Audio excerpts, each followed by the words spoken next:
All right, well, thank you all for coming. It's 5 o'clock, and this regular meeting of the Carefree Town Council will come to order. Ms. Contreras, please take a silent roll call. And Wendy Mattis, please lead us in the Pledge of Allegiance.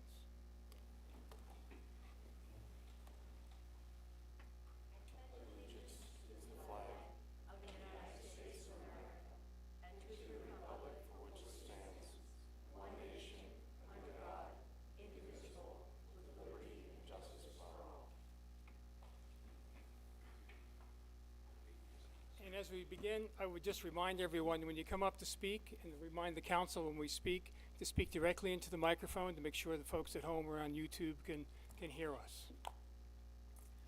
First item on the agenda is the consent agenda. All items listed here under are considered to be routine by the town council and will be enacted by one motion. There will be no separate discussion of these items unless a council member so requests, in which event the item will be removed from the consent agenda and will be discussed separately. Item 1, approval of September 5th, 2023 Town Council regular meeting minutes. Number 2, acceptance of the cash receipts and disbursements report for July 2023. And approval of the proclamation declaring November 1st, 2023 as Extra Mile Day. Are there any items that the council would like to have removed from the consent agenda?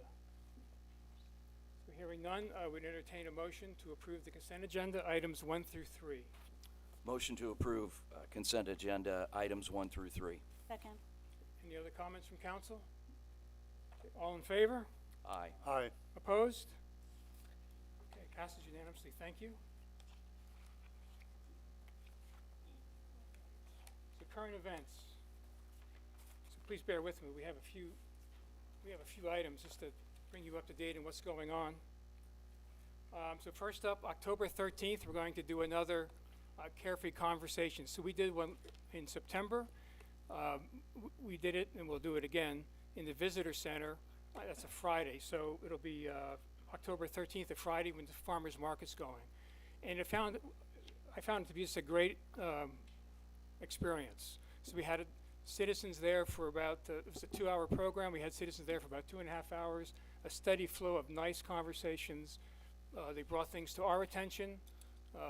We shared information with them. And I would encourage anyone who has time on that day, the 13th, Friday the 13th of October, to come on out and talk to us. But of course, you're welcome to come anytime, but it turned out to be, in my opinion, just a nice success and as good as I could have expected it to be.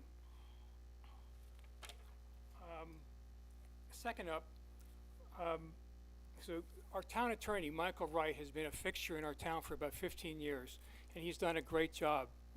A couple of months ago, he stepped away from his law firm, Sherman and Howard, and he's in the process of retiring, so stepping away from his business.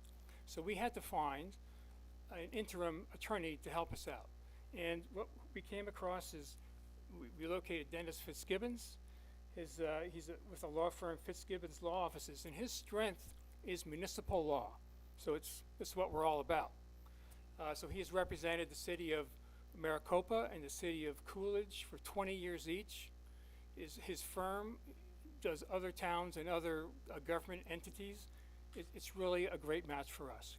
So in the meantime, we've put out an RFQ, a request for qualifications for a contracted attorney, someone who will be with us for in the future. And so we expect to have that person on board hopefully in January or February, and Dennis will hold down the fort until then and keep us out of trouble.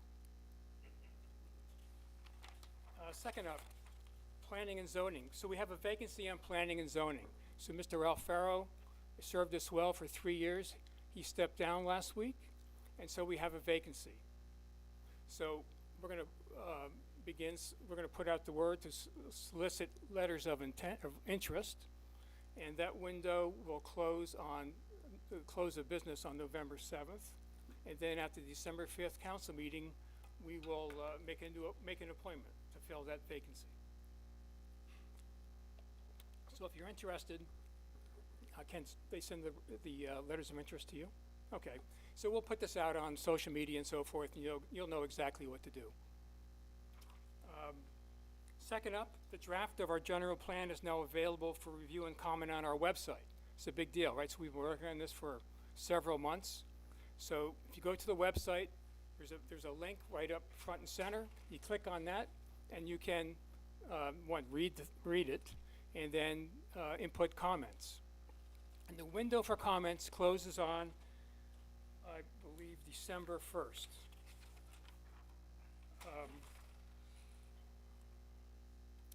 And then on October 11th, we have a workshop here in the Town Council chambers at 5 p.m. to talk about the general plan and, again, enter inputs and comments. So that's really important. So all of you, many of you in this room have participated in that process, so take a look at the draft of our general plan and let us know what you think. And after that window closes on December 1st, they take those inputs and they try to incorporate them into that plan, and I guess they finalize it. Last up, the last current event item I'd like to mention is we'll talk about call to the public. So if you looked at the agenda today, you might have noticed that we moved call to the public to the end of the meeting, and you may wonder why we did that. So what we're trying to do is address items that people come to the council meetings to learn about and see us act upon, and do those things front and center, because people have a real interest in those items. And you might have noticed we've done it before, and I'm going to make a point to do it after every agenda item to allow for public comment. So what that means is that we're talking about something, and before we vote or before we close the item, we have public comment. You can come up for 3 minutes and talk about that topic. And then if you want to talk about the next topic, we can come up and do it again. So call to the public is then moved it to the end. And what that means is when you have call to the public and you come up and speak then, the meeting is adjourned shortly thereafter. And call to the public items are items that are not on the agenda. That means we can't talk about them when we're in session. We can only respond to criticisms. But we can't talk about, if you want to talk about a fire truck and it's not on the agenda, we can't talk about it. But what it means is the meeting is shortly adjourned, and then we're done, we step down, and you can talk to us. We can answer your questions. Their staff's here, and you can talk to them. I mean, it's fresh on your mind. We just heard about it, and I think that's hopefully will prove to be a good way to help the flow of information between everyone. So that's my current events. Does the council have any other current events? All right, well, thank you. And that closes the current event part of our program. Okay, next up is a fun item. This is agenda item number 5, review, discussion, and possible action to approve the proclamation of declaring October 6th, 2023 Desert Treasures 50th Anniversary Day. And this is, Barbara is here today. This is a big deal. We have a business in our town that has been here longer than the town has been incorporated. So the town, it's our 39th year. This business was started in October 6, 1973. So Barbara's mom and dad started the business. I think your grandmother might have worked there for a short time. She did. And so if you're here for 50 years, you've really had an impact on the town. I mean, not only is it like a legacy business, but it helps influence who we are. It's just been fantastic, and you should be very proud, and we're just very happy to have you here. And those of you who do not know Desert Treasures, what they sell are rocks and minerals, decorative minerals, gemstone jewelry, sundry different things like that. It's pretty cool. It's in Spanish Village, so they've been in that space, I think, since day one. In Spanish Village since day one, but in that space since Okay. 92. Okay. So I would suggest between now and then, and I'll give Barbara a chance to say something here in a moment, but go by and say hello and congratulate her and check out her shop. It's really cool that someone is here for 50 years. So having said that, we have a proclamation that requires approval of the council. And I would entertain a motion for approval. Motion to approve proclamation to state that October 6th, 2023 is Desert Treasures Day, 50th Anniversary Day, excuse me. Okay, Second. Second. Any comments from council? Okay, all in favor? Aye. I'm sorry? Who's the second? Oh, I will. Ms. Morosa. So, before we wrap this up, there's a great article about desert treasures in Images Magazine with Sandy and Augie on the cover from Athens. And in this article, there's a great picture of Barbara. Yeah. There you go. And so just to show how much we respect what you've done, we have a plaque for you. And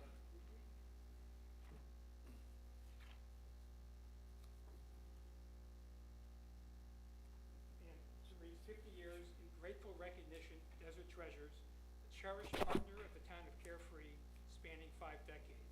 The town is thankful for the enduring legacy and positive impact Desert Treasures has had on our community. Thank you, Barbara. Thank you. Great, thanks.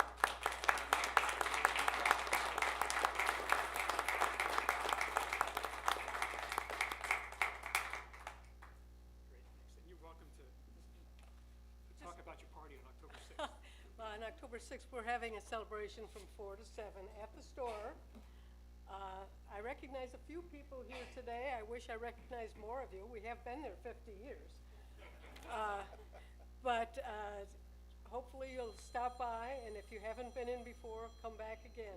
I can say my parents, when they started this store, never, ever dreamed that it would still be operating at this point. Of course, they didn't think that I would take it over, because I wasn't even living here at the time. But it is my problem now, as I like to say. And I hope to see many of you there on Friday and into the future. Thank you very much. Okay, thank you.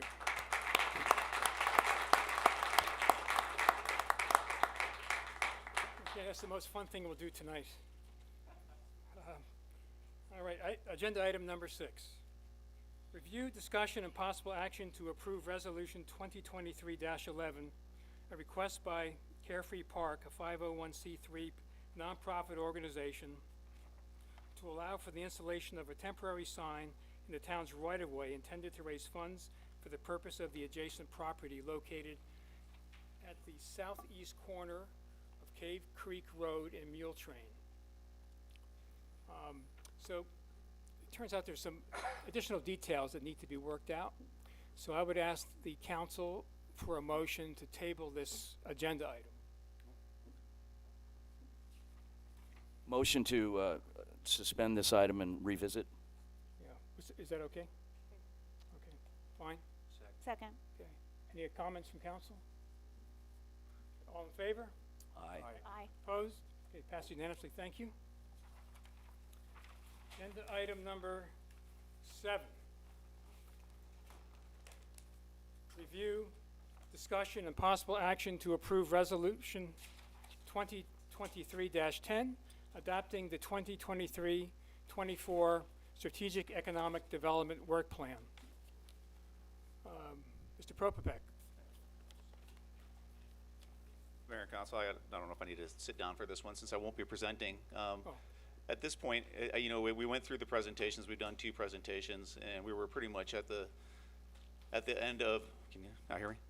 We were pretty much at the point of getting to council a vote, and we had just had an issue with the way that the item was agenda-sized. So, I guess at this point, if there's any additional questions that council has, or would I would propose that at this time. Go ahead. Does passage of this agenda item give you free rein to make any decision on any parcels in the general plan amendment? Mayor, Councilman Galicia, no, this plan is simply a to-do list for me. To be transparent, and it's part of what was part of the council work plan that required me to put a work plan together, just so people knew what we were working on. But any items that in the plan that have to be approved, whether it's a plan or whether it's money that is involved, is generally going to be going through council. So in most cases, a lot of things will end up going through the Planning and Zoning Commission as well. Okay, I know I have some questions If you're agreeable, we could just go to public comment, or go right ahead. So it states in the plan that it's subject to review every 6 months. Mhm. So that means we can amend it as we go, depending on what we find. Yeah, Mayor, Councilmember Johnson, yeah, that's, and then we've actually done that in the past. So I did when we were evaluating the state land parcel, we actually amended the plan at that point to amend it to not include the state land parcel as part of the economic development program, and kind of let it go the route that it's been going in the general plan process. Thank you. Steve, on this issue, by the way, these pages, they all need to be numbered, Okay, please. sure. Just respect to the signage issue, whatever the page number. It says create priorities. Have we done anything like that? Because once again, this is we're giving you the work plan to, look at this and see how it to be implemented, but before anything is done, you'll come to us with respect to, we would like to consider signs A, B, and C to be installed, tested, evaluated, assessed. This is what it's gonna cost before anything happens. Not carte blanche to start putting signs everywhere. I just wanna make sure that the sequence I have down correctly. Yeah, Mayor Crane, Councilmember Hatcher, to even add to that, one of the things we're going to do, which is one of the things that came out of the original conversation for the signage, and I'm working together with Stacy on this. It's actually her project, but there's a large economic development component too. So we've been working together is to have 3 more stakeholder meetings, and then the idea we would have continuity in those stakeholder meetings for the signage, circulation, and parking. Between the previous the current stakeholder group, and then there's people who have shown interest in this conversation, and we'll be adding them to that particular conversation.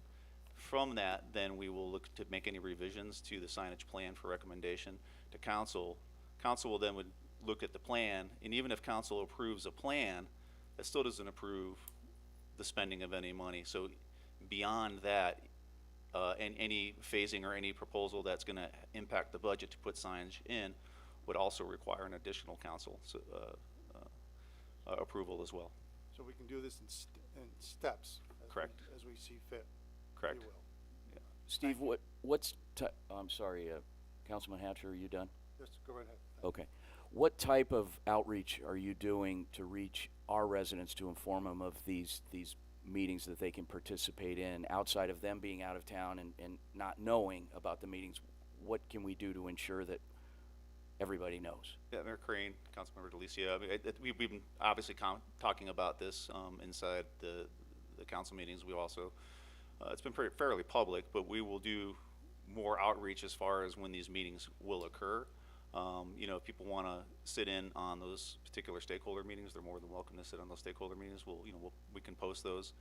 They're generally not public meetings, but we can treat them in vain as if they were more like a public workshop or a public meeting. But the idea is to really allow these people to, who have asked to be part of being invested in this particular process, the opportunity to be able to be creative and come up with solutions and ideas. And one of the issues we did bring up is the idea of how much this is going to cost and how that phasing would look. Obviously, that's some of the information that we'll continue to further vet. Thank you. Anything else? So I have some comments, but first we're going to do public comment. So this is item 7. First up is Ariane Busser. You're on top of the pile. All right. So please come up, state your name, and please limit your comments to 3 minutes. Thank you. Yeah, actually, I'll be very quick. My name is Ariane Busser. Nice to see you all again, resident of Carefree. And I guess I still have concerns with the money, the signage amount, 1.2 million. I just don't understand why that's necessary and why the development at the corner of Carefree Highway and Tom Darlington is being pushed for a resort development. I mean, we are in a historic drought right now, and resorts are notoriously huge water wasters, and it just does not make, it's just not a responsible direction in my opinion. But I'm also really concerned about the amount of money that's once again being spent on the signs as well as the consultant fees. I think that money could be used better elsewhere. I mean, we have so many vacant business storefronts right here in the town of Carefree. So why is the economic developer not focusing on bringing in businesses that reflect the community here of Carefree?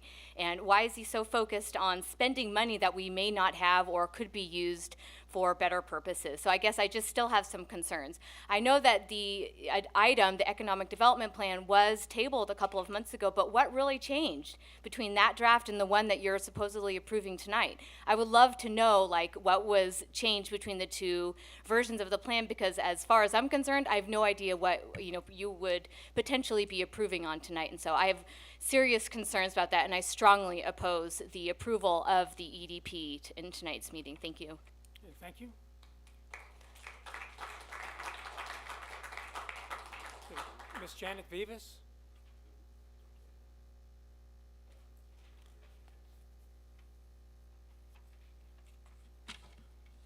Good evening, Mayor Crane and Council. I'm Janet Vivas, and I'm a Carefree resident.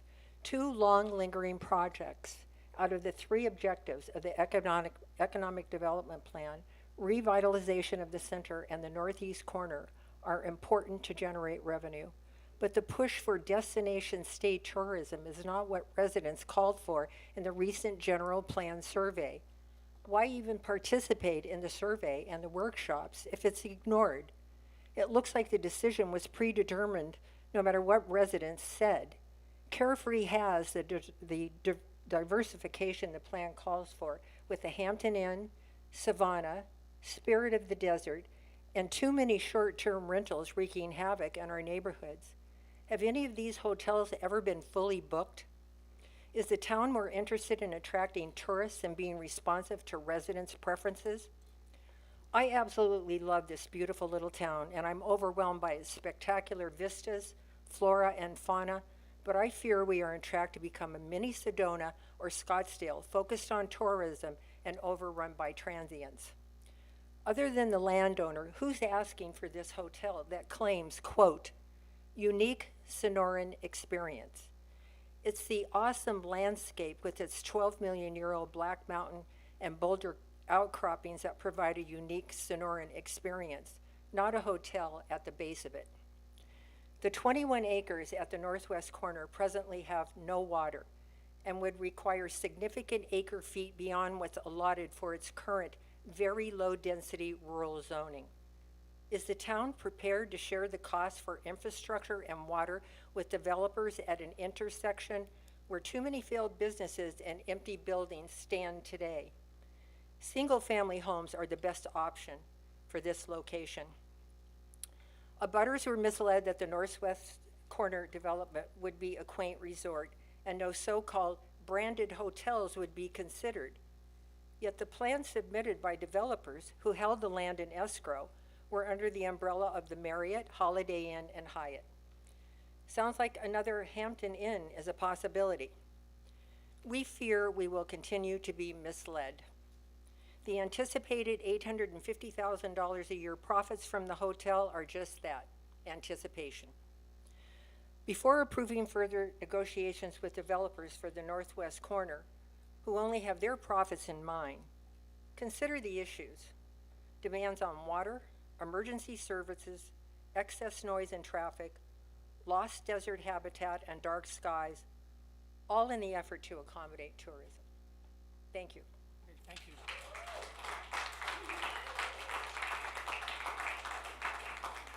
So Ms. Colleen Rose Skirty.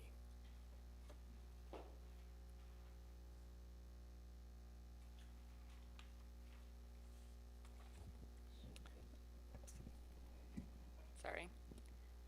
Can you hear me? Okay. Hi, I'm Colleen Rose Skirty, a resident of Carefree on East Paint Pony. Dear Mayor Crane and council members, I spoke last month on this same issue, so I won't repeat everything. I'm just going to address a couple of issues. We've started the 60-day commenting period on the general plan. I feel that the general plan should be completed before we can approve the economic development plan. It's premature to do it the other way around. There are still some items in the Economic Development Plan that the residents have voiced opposition to, like the comprehensive sign, circulation, and parking plan. The issues are still the same, but the two that stand out most are 1, the extreme cost, and 2, is this plan really needed? I think most would agree that a few signs would be helpful and could add some needed design to bring about a more cohesive look to the sundial area. However, we need to agree on those changes and what is really needed before passing this plan. For example, more bids. In the current bid, some signs are as much as $30,000 for one sign. I can't imagine that we cannot get multiple bids from other companies and get much better prices than that. I'm happy to go shop it. I suggest getting these multiple bids and the signs that we think are actually needed before we finalize this plan. So I ask you to wait until after the general plan's been finalized and we have the additional information needed before you vote. As you said a couple of months ago, you were tabling it for more information. So I think we owe it to the residents to get that before we move forward. Thank you. Okay, thank you.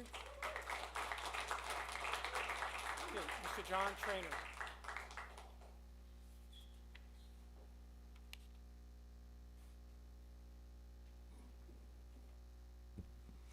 Good evening, Mayor Crane, members of the council. There was a automobile accident on Cave Creek Road earlier. A motorist unsuccessfully attempted to hurdle a boulder. I don't know if there were any injuries, but the proposed economic development plan contains components which have been contested by residents. If approved, the value of privately owned property would significantly increase in value without reliable or believable financial benefits in terms of sales tax for Carefree. Additionally, the resort development as proposed in the EDP will have substantial impact on water consumption compared to the allotment for a handful of 5-acre lots, residential lots. We are living in the midst of a historic drought, yet some in Carefree government and the prior iteration chose to turn a blind eye to the consequences of a resort. Financial arrangements among friends are fine so long as they are legal and do not impact the public good or knowingly avoid oversight. This situation is a precise example of why general plan amendments, development agreements, and special planning areas should be tightly restricted and open to complete public scrutiny. Voters have no say in the use of or special treatment of the property at the corner of Tom Darlington and Carefree Highway. That's despicable. Note to the Economic Development Director and other staff, spreading the cost of signs over 2 budget years does not lower the cost. It's still $1.2 million. And that does not include the cost of previous or potentially ongoing consulting services, which we do not know the value of yet. This EDP is a big deal because it has the potential to allow for free spending, not necessarily wise spending, on changes to our town which are not necessarily needed or essential. They have no guarantee to generate a single dollar of revenue. Nobody has shown any return on investment for this stuff, including a new circulation component of the plan. Residents should continue to ask, why is all the focus on a resort when the most lucrative and promising parcel of revenue-generating real estate has gone undeveloped for so many years? We need honest answers, not excuses. Excuses are like fleas. There are more every day. Thank you. Okay, thank you. Ms. Jan Neal?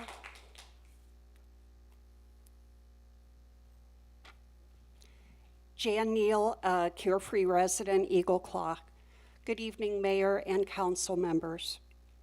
For months, the residents have been working on the general plan. We have clearly indicated what our top of mind is and what our priorities are. However, it seems that we just keep going over and over the same things. We're going over signs, we're talking about Tom Darlington and the Northwest Corner Resort, we're talking about Carefree Highway and Cave Creek Road. We just keep talking about the same things over and over again. So I have to ask, do you hear us? Are you really listening to us?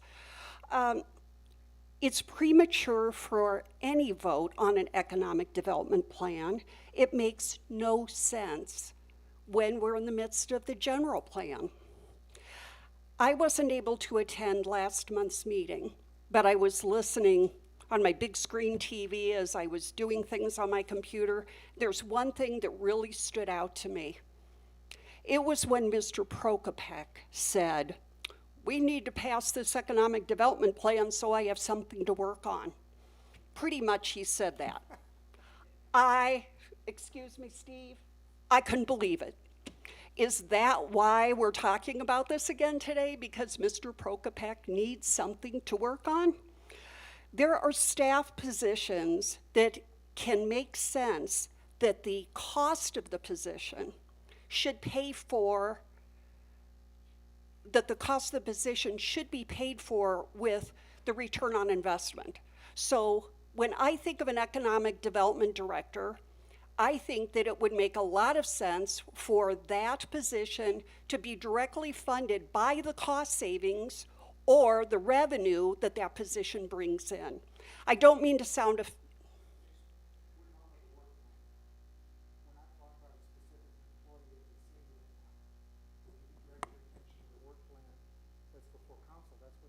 Okay, I certainly will do that. Certainly. I think I made my point there. So there's only one reasonable way to vote, and that is to vote no, to respect the citizens and respect the process of the general plan. Thank you.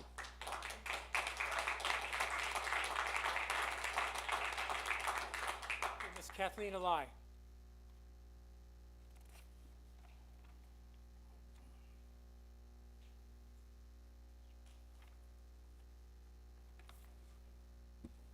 Good evening. My name is Kathleen Alai, and I'm a Carefree resident. Mayor Crane and council members, I'm here too, like the rest of the residents, urging you not to approve the economic development plan that Mr. Prokopek put forth this evening for 3 reasons. Reason number 1, the general plan is and should be the blueprint that guides our town for the next 10 years. It includes plans for how Carefree can thrive economically. Therefore, the general plan should be done first before anything else. We want to ensure that any economic development plan put forth is aligned with the vision, desires, and wishes of the residents. There is no point in doing something without a clear and comprehensive vision and without the buy-in of the residents. Reason number 2, I oppose the idea of having a resort on the corner of Carefree Highway and Tom Darlington.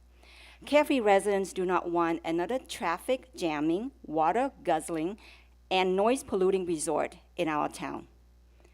A resort of any kind would destroy the tranquility and aesthetics of Carefree.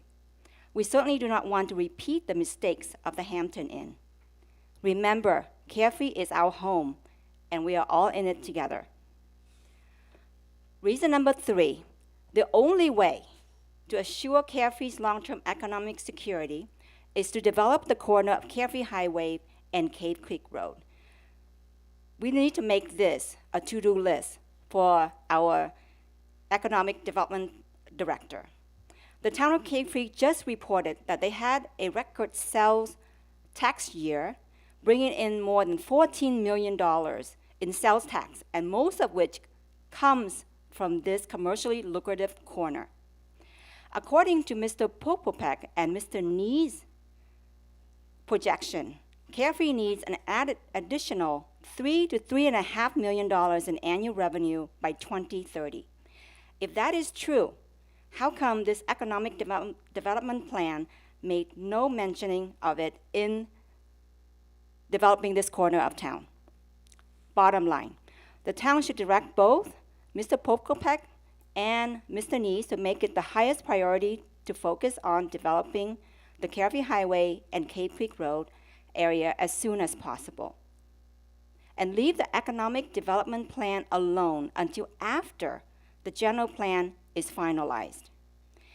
At the end of the day, this is your home too. Don't you want to preserve the pristine, tranquil, and aesthetics of Carefree? Don't you want to attract top-rated business into our town? Let's focus first on the place where we can move the needle and add massive tax revenue to our town's bottom line. One more sentence. Let's raise our standards and demand more from our town administrator and our economic development director. Please vote no. Thank you. Okay. Ms. Maureen Benedetto.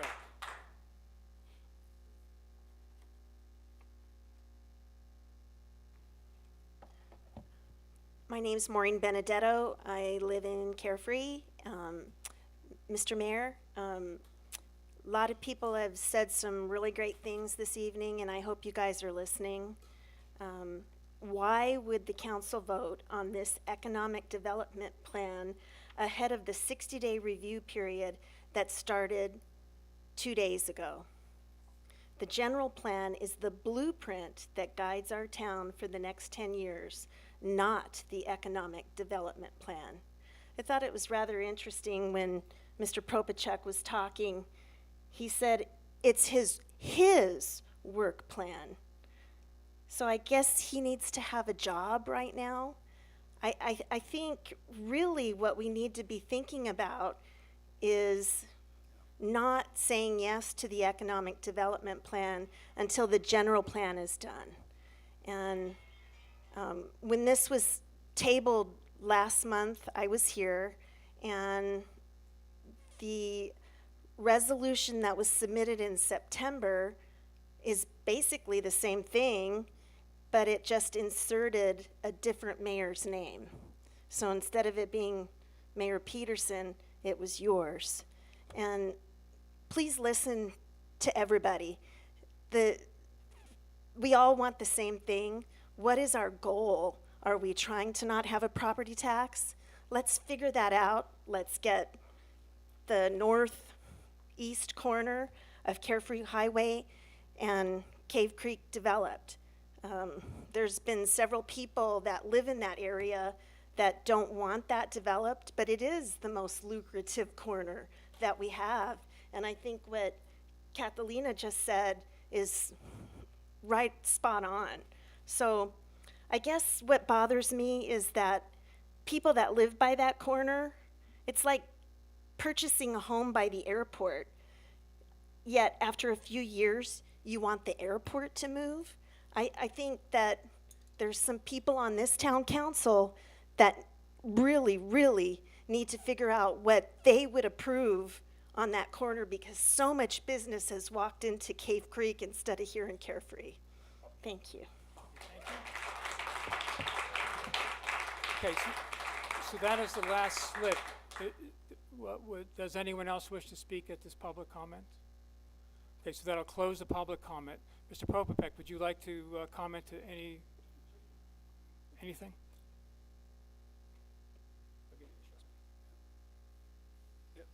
Mayor and Council, yeah, and I appreciate everybody's comments. And, you know, I just want to say, I think that we're not approving anything other than, you know, being transparent on what the Economic Development Department's going to be working on. So I am the Economic Development Department, so if it's my plan, I don't have staff or anybody else. I do cooperate with, you know, other staff members, and particularly work very closely with planning. Like I said, the signage plan is a planning effort, so my involvement is to assist. You know, as far as where my priorities will exist, I mean, obviously getting the northeast corner is a high priority, and I'm working directly with the Empire Group there to figure out solutions that are going to be a win-win for everybody and the best scenario and best solution. So, Steve, can you once again just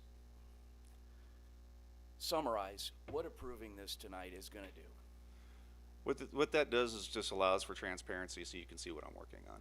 And that's it? That's literally what it is. Okay. So anything that has an approval process, so for instance, the signage, and I think I've explained this, several times, you're not approving signage tonight. You're not approving money tonight. You're not approving a budget. You're not approving $1.2 million. There's going to be a process because it was brought up, and I'd just like to make the correction. What was tabled was the signage. The economic development plan was never tabled, so it was a continuous conversation where we made amendments, and then we had the agenda issue this last time. So, yeah, so that's. So what's the difference between approving it tonight and waiting until the general plan amendment is complete?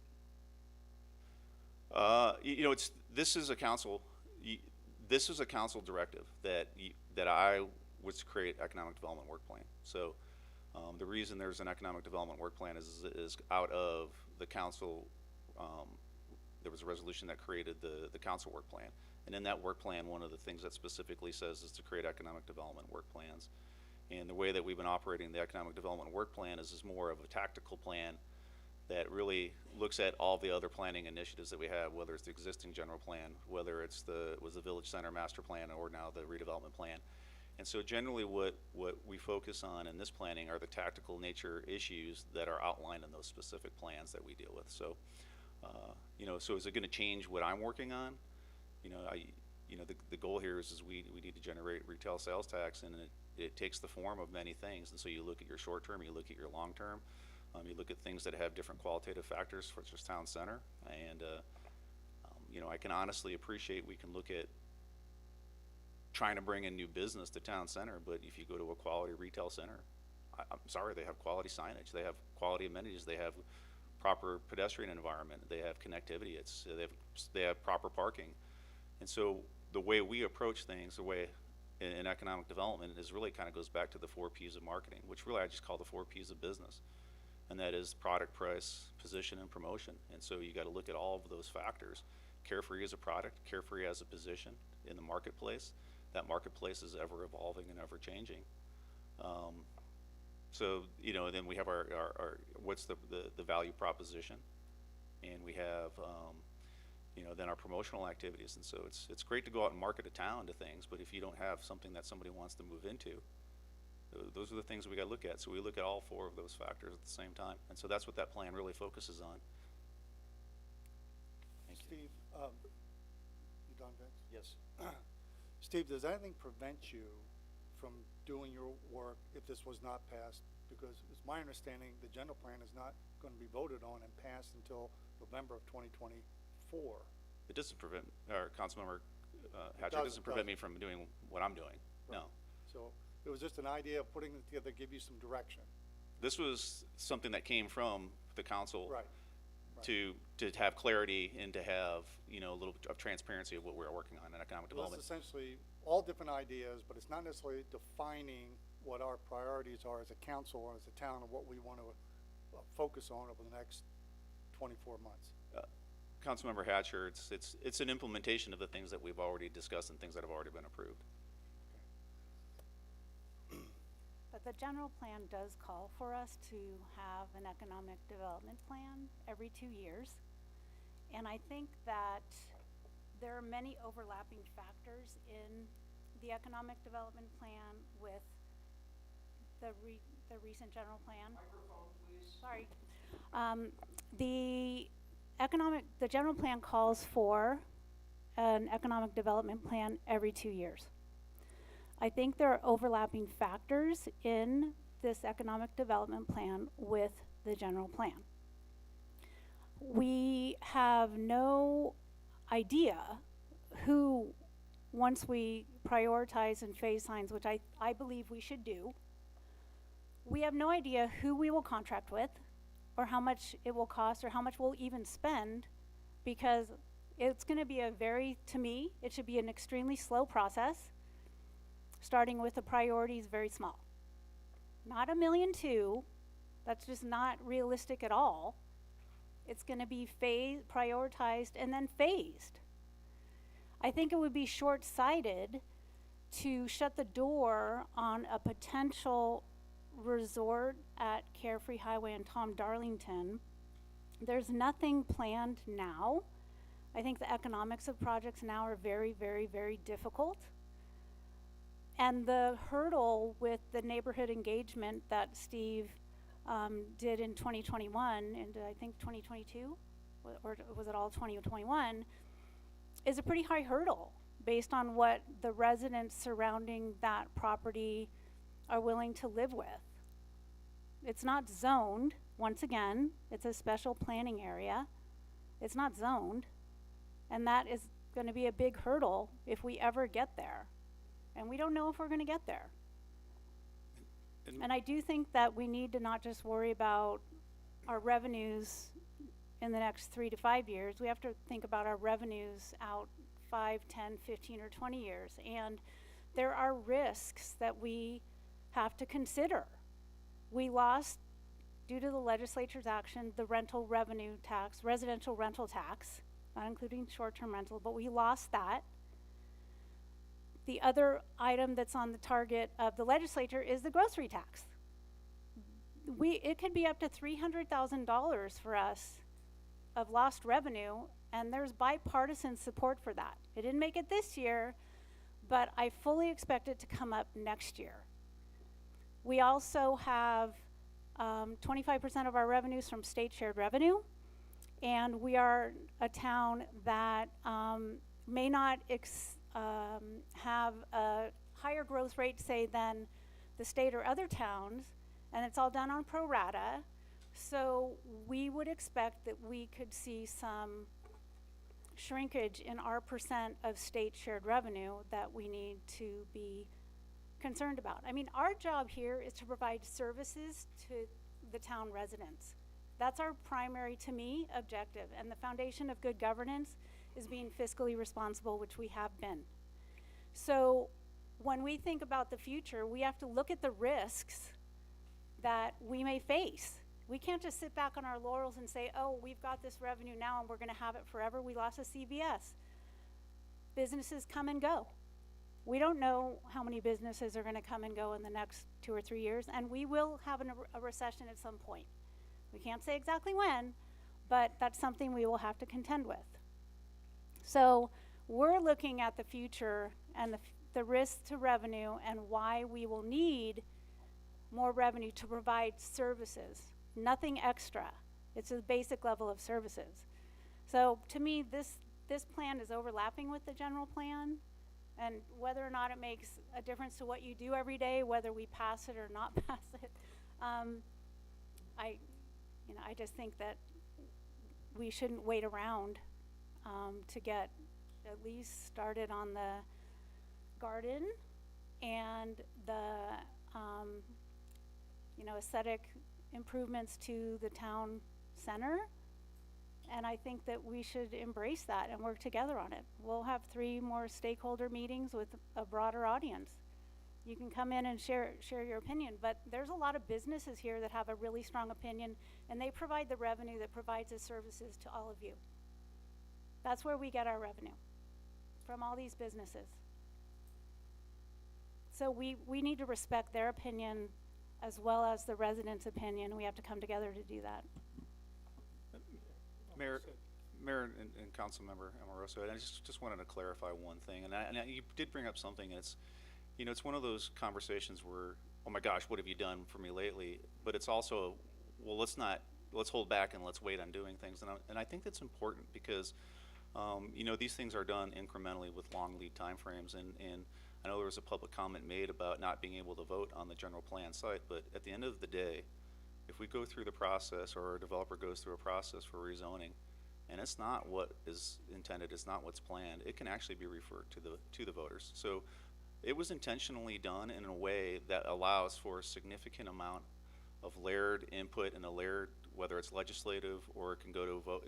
There is a lot of protection to the community to, and I know there's a big fear that of what people perceive with the hotel here, but this site is not zoned. And so it was done intentionally in that way, but I think your point is important, and this is the tough part of this job. Economic development isn't easy because you're going to be making decisions that maybe will have direct impacts on people, and so you try, in this town, and the way that I've always focused on it is to try to make it in a way that isn't done where there's something breathing down somebody's neck. And so, in that situation there's no developer breathing down trying to do the development the site plan, the general plan, all that, you know, in the zoning all at the same time with a specific interest. These things are done specifically with the interests of the neighbors in mind, and they've all been, we'll continue to work with them on those things, and there will be no surprises. And that's my promise. One of the areas that I think is much improved in the new general plan are the design guidelines. And I think that even though we haven't passed it yet, that those are important factors to consider as we move forward today. We don't have to wait for the general plan to be completed before we can take into consideration all of the good ideas about design guidelines. Correct. So I think that's an important, I think that's a very positive shift in our general plan. And it's, due to the residents meeting their, wants and needs for maintaining our charming character. Thank you, Councilmember. Go ahead, Mike, I'll go after you. Steve, I'd just like to clarify a couple of things. If we look at the northeast corner at Cave Creek Road and Carefree Highway, my understanding in 2018, we rezoned that property from residential to commercial. And there was a zoning ordinance that was passed, 2018-something. It's been a while since I've looked at that governs how that will be developed commercially. I don't believe there was anything onerous in there. We didn't want gas stations or car washes, or we were trying to keep McDonald's, those type of places out of there. We did allow for drive-throughs, but, and you know some of this history, as I understand it, had neighborhood support. Nobody blocked it. People showed up at this council meeting and presented their positions, and with the help of the council and the developer who was here, that ordinance was passed. So since then, just to set the record straight, there was never any development, as I understand it, because there was no water on the property. And the developer, we're talking a lot of money to bring water down to that property. So a lot of the building that was slated to go there ended up in Cave Creek. So they've essentially, as I understand it, just sat on the property. And we've tried to work with them to develop based on that zoning. There was a proposal in the instance of Clarity that would have allowed for high-density townhomes to be built that would have backed up to a neighborhood. They would have been rentals. And thankfully, given what's changed in the legislature, that wouldn't have provided any revenue when it was all said and done if we'd done that. Is that correct? That's correct. That's correct, Councilmember Johnson. Yep. So you are actively working with the developer. I will say, at least in my opinion, I don't think we can make anybody develop that property. We can't condemn it. We've certainly talked about other areas in town that we'd like to see cleaned up or developed. So in essence, the people that own it, we have to get them or cajole them into building. And just to end, one of the wrinkles, as I understand it, that's come up is this wash that runs through that property that now looks like it's a big, big deal, expensive deal to relocate it, to add more building space. Mayor Crane, Councilmember Johnson, I mean, I think most of what you said is correct, and, there's a little bit more detail as to some of the, who had that under contract, and for 2 years, there was a group called Eisenberg Companies that had it, and they actually were trying to build a retail component on the corner to the plan. So their intention was to build towards that particular plan, and there were several factors after 2 years of going through that process, one of them being the costs, upfront costs for the on-site and off-site improvements. There was also the issue of construction costs going up during COVID, and then the impacts that COVID had on tenancy. But it was really more related to just them being able to pencil that particular project out. And then when Thompson Thrift kind of quickly backfilled in there, we really worked to push on them to focus on the retail component being down and along the arterials, and really focus on minimizing whatever residential component there was. They came back with a revised plan which actually had more residential and less commercial, and so it's just the nature of development. I think the property owner has a renewed interest to potentially self-perform on that particular site. They're the ones that brought the original zoning through with the original plan.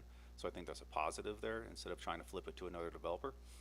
And so we'll continue to work with Empire and try to come forward to some type of solution that's win-win, that maximizes the productivity of that site for everybody. Thank you. Okay, Mr. Hatcher. Yeah, just a couple of comments on all these issues, but on this one in particular, number one, I want everybody to recognize we don't own this land, number one. Number two, it's estimated it's going to cost almost $14 million in getting that plot of land set up before one brick is laid. Okay, 14 million. That's hard to pencil to make the deal work. I've personally spoken to a couple of developers that I know, and they told me the numbers don't work. You need to come up with some other strategy. So we are working on various ideas right now to try and make this work, but it's going to take some time. And true, it's our number one piece of land that we can develop, generate the most amount of revenue, but it is a challenge. It's not like developing other pieces of property. So we've got to work through that, okay? So bear with us. And because to me, this is the number one area or priority we should have as far as development goes, is this section of land, because it will generate so much revenue. It's ideal. I think everybody agrees with that piece of land. Gary, do you want to share a few thoughts on that number I quoted? Is that correct? Am I close? Yeah, you're in the ball. Describe that a little bit to our residents. You are in the ballpark. There's quite a bit of expense with infrastructure. Much of that people don't see. There's dry utilities. There's wet utilities. There's 12 kV lines that are above ground that need to be underground, and switch cabinets need to be installed. That's the electrical. There's gas lines. There's cable lines. There's the water infrastructure that needs to be extended to the site, and there's wastewater lines that need to be extended, and then a couple pump stations that are off-site that need to be upgraded. With the on-site, you're looking at the relocation of that wash, and that wash is sheet flows across the site itself, so you have to take the sheet flow, which is about 12 inches, across about 2/3 of that site, and put it into a channel wash. That's quite an expense in itself. That's estimated by the developer about $8 million by the developer's engineer. With the off-site, you're looking at about $6 million. So a total of about $14 million of infrastructure improvements. In addition, you have the roadway improvements along both Carefree Highway and Cave Creek Road, ingress, egress. You have a signalized intersection at 56th Street that needs to be reprogrammed because it's just a T intersection today. So you have to redesign it to be a four-way intersection with signalization. That whole system there has to be reprogrammed. Significant costs associated with that. Decel lanes into the site. So this is not something as simple as, you could walk into the real estate department at Trader Joe's and get them tomorrow. There's a lot of arithmetic associated with the development of any site. This site in particular is something that's very costly. So we're trying to work through that process with the property owner to see what we can yield at that site given those limitations. Everybody with us on that? It's not cheap. We don't own it. We're doing everything we can to get people on board, but it's going to be a process. $14 million before one brick, approximately, is laid. That's rich. Tough thing to do, okay? Related to this issue of signage, the young lady in blue back there, pardon me, I don't recall your name, but that study was for 1.2 million. We all talk about that business.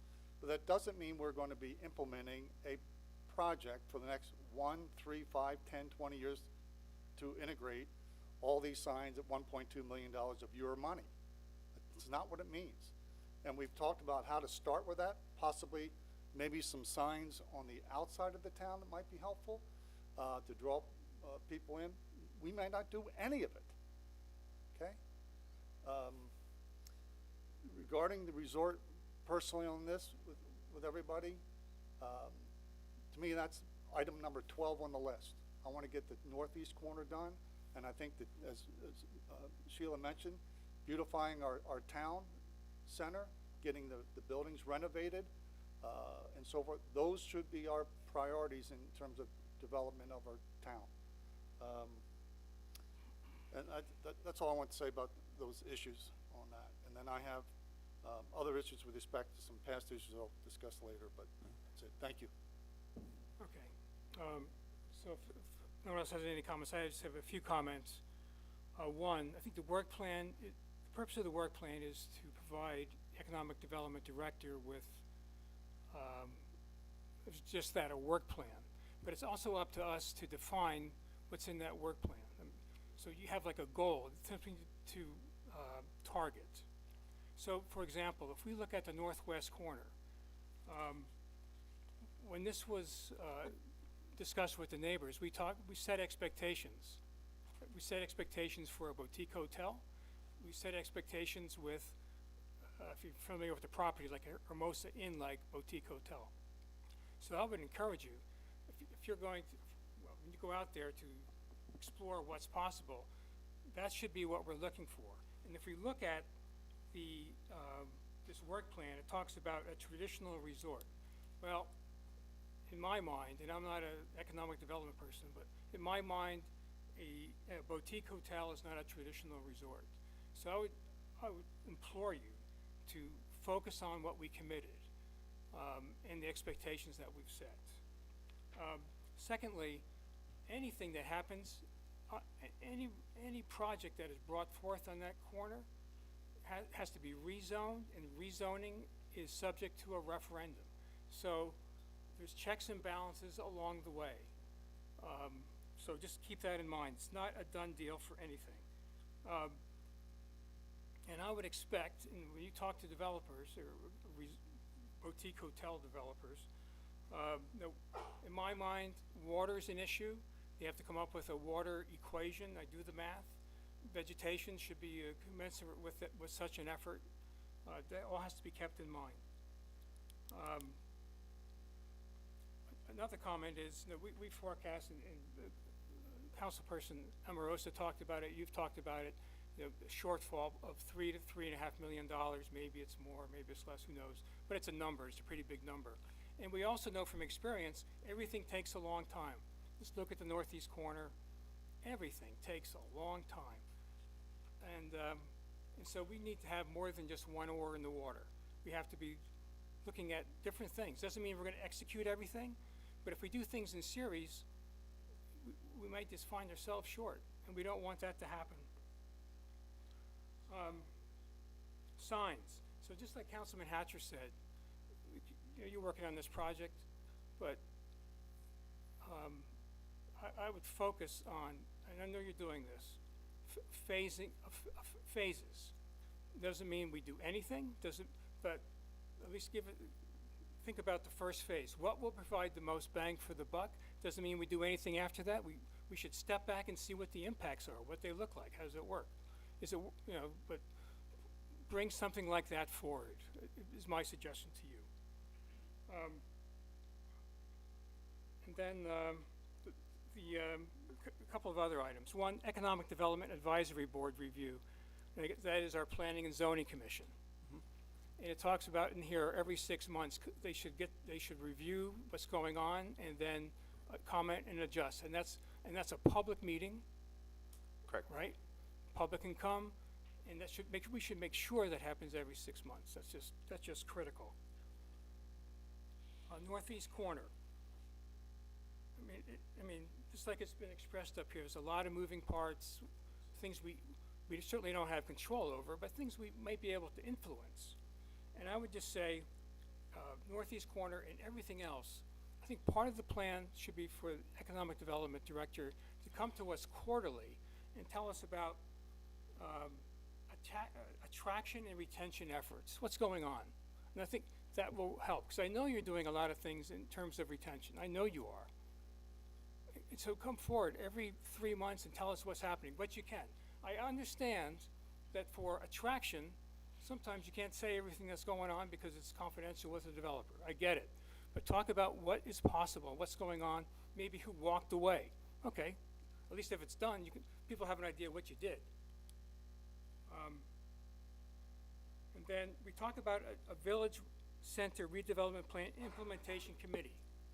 So I think this is, correct me if I'm wrong, but I think it's like the stakeholder groups that we had before. Yeah, Mayor, that's one of the things that we're trying to figure out and vet as far as how we want to do some of the village center implementation, if it's going to be a formal committee or commission that gets established by the council, or if we want to just maybe even look at a continuation of the stakeholder group, the people who have interest in the town center, or we can add to that particular group and run it more like a stakeholder. I think that really comes down to how the council wants to approach that. I'm fine with either way. Again, I think the more people we can get input from when we start making these critical decisions, the better. And again, it's going to follow a process that goes through, however that gets vetted through the Planning and Zoning Economic Development Advisory Board group, and then it goes to council. And so that will be the process. One way or another, we will make sure that we have the citizen input.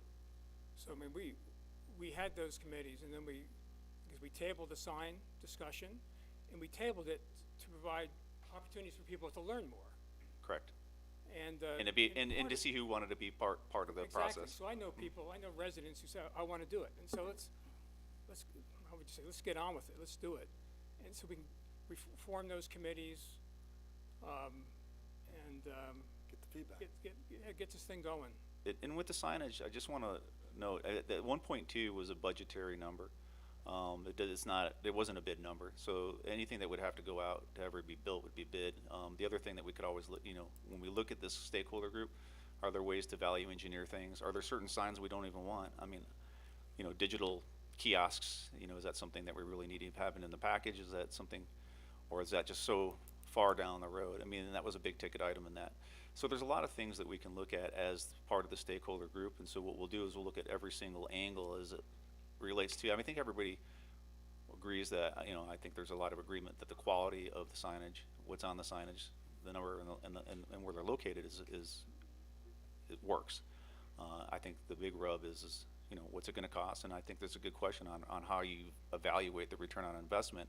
And I think that's a part of how we would look at this process at signage is when you get through that and you make decisions that we then have a metric to be able to evaluate, how effective has the signage been? If there's ways that we can measure traffic to the town center, if there's ways that we can measure the impacts on the tenancy and occupancy of the buildings, or just the overall sales tax returns that we see over a given period of time. So those are the things that we can build into the evaluation process of how we make these types of decisions. So what do we need to do to move this thing forward? At this point, all we need to do is just set the meetings. We were able to work with Kimley Horn to set 3 more meetings since they've been running the process, and they have agreed to be able to update the signage. They still owe us for the circulation and parking piece, so we'll get that set up. And so, unfortunately, Stacy is dealing with some personal issues, and she's a big part of this. So I want to make sure that she goes along, but we'll work with them to get the new members available and anybody else that would like to be a participant, and then we'll get notifications out. And I think I think Councilmember Delicio asked about how we're going to promote this. We'll make sure that we communicate with the community as best as possible that when these specific meetings are going to happen, and when hopefully people who are on the committee can let their friends and neighbors know as well. So to form the committee, what needs to be done? So for this particular committee, it's just part of the stakeholder committee. So this will be focusing on the completion of these particular planning processes. And then the other item that we need to figure out or deal with is the idea of implementation of the redevelopment items. And so some of those redevelopment items include, as Councilmember Amoroso pointed out, looking at the design guideline standards and making recommendations for zoning and design guideline standards, because people were specifically interested as far as density for town center. We want to over-densify the area or over-intensify, and so we can look at making sure that we have proper ordinances and design guidelines, because if you look at what we have right now, a lot of them are very subjective. And so if we can look at things that have a little bit more teeth, or at least have more cohesiveness to how we're going to approach that. Could look at architecture. We need to have those conversations on colors, private business signage. So those are the kinds of conversations that we'll have. And obviously, And then we look at the town hall site was something that's been brought up as well, you know, what we would like to do as far as redevelopment. And so the idea is looking together, whether it's a stakeholder group or whether it's a more formalized council-appointed group that looks at the implementation of these redevelopment, you know, the redevelopment initiatives. So what's your suggestion? What's your preference? My preference? Because this committee to me is in the critical path. You know, once that's figured out, everything else will just happen. Moving on, marching forward is easy, but we got to do this first. So I'll be honest, my feeling is when you have a stakeholder group, it doesn't hold people's feet to the fire to show up. And so you see those groups start to dwindle because people have things. If you do something a little bit more formalized, I think people are more likely to show up. You know, and then there's a little bit more accountability as far as the process goes, and they're given a directive to fulfill this implementation. Okay, so we'll take it upon ourselves. We just need to figure that out and Yeah. get on with it. Yeah, and that's just my 2 cents. So. Okay, thank you. Go ahead. One more, Steve. The number, that 3.5 million in the document here, is that the future value dollars for the year 2030? I wasn't sure whether, because when I calculated, I got different numbers, and I just want to make sure. Do you remember that, Gary? Did you do that? I believe it's 3 million. Pardon me? 3? I know, was that projecting out future value dollars or in today's dollars? Today's dollars. Today's dollars. But you were looking at a 2 to 3% inflation rate, Yes. which is pretty moderate. I mean, it could, Yeah. because, you know, our public safety contracts increased 20%, Yeah, much higher than the rate of inflation. So a lot. these are Right. both sides of that. Just one more thing. In this document, Steve, I didn't see, maybe I just missed it, but nothing that declares priority number 1, priority number 2. I mean, it's not in a format like that. This sounds like it's just, this is everything I'm going to be working on over the next These are the year or two, comprehensive, yeah, Councilmember Hatcher, these are the comprehensive things that we'll be working on as a town for economic development. So it's just in general, but In nothing, general, no but- priorities. Yeah, but we do, you know, if there's priorities that are set, and, you know, and then obviously the community is setting a priority, you know, is asking for a priority. I think there's a priority on the northeast corner. You know, we'll make that as a priority for development, obviously, you know, and so, yeah, that's definitely something that we're interested in, and we do here. I'm just curious. Thank you. But that is the only live corner right now. Right. There's absolutely nothing, to the best of my ability of knowledge, going on at all on the Carefree Highway Tom Dorlington Correct. corner. So for the focus, that is the focus on the Cave Creek and Carefree Highway. Correct. That is the focus. That's correct. But just remember, it's expensive. We're working on some creative ways to address the financing costs of that corner and make it work. So bear with us, it takes time, there's a lot to it. But when we went through this process 5 years ago, many of the people that are here tonight weren't here. I was here, a couple of us were here, and that was a 5-hour meeting. You remember that?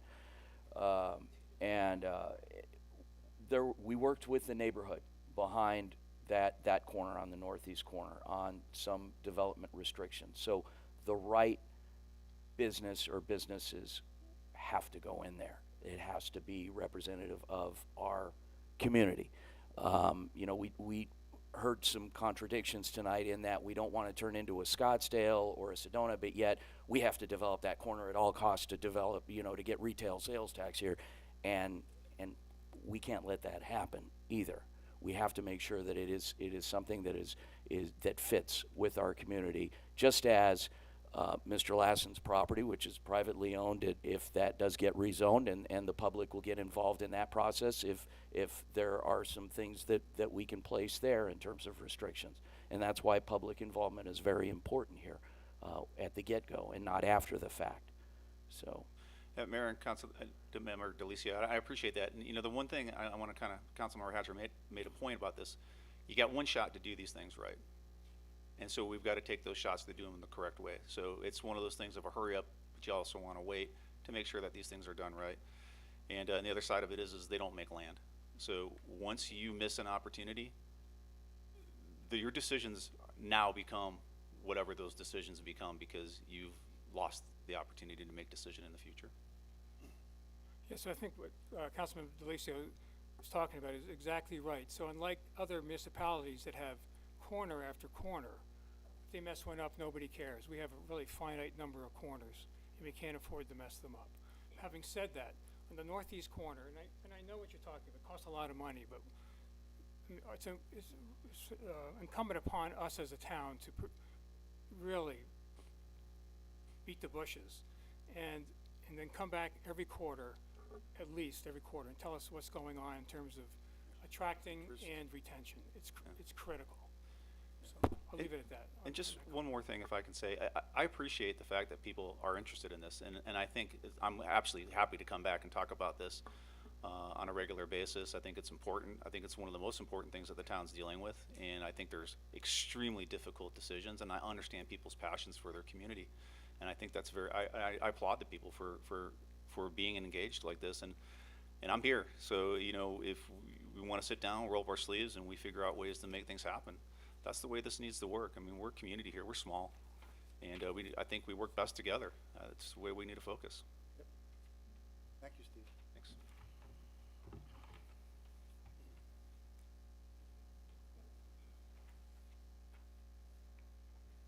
Okay.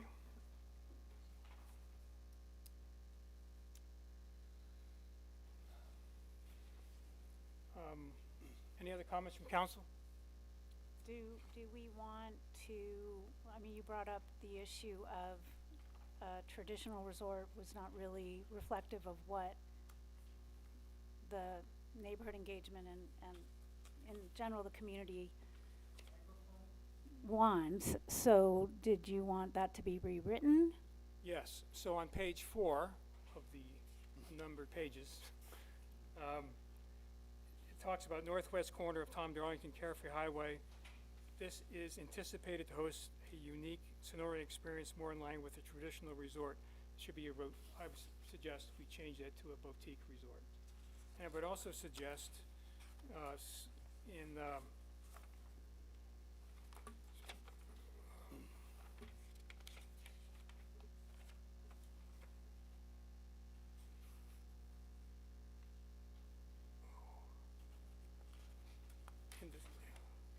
help me out here.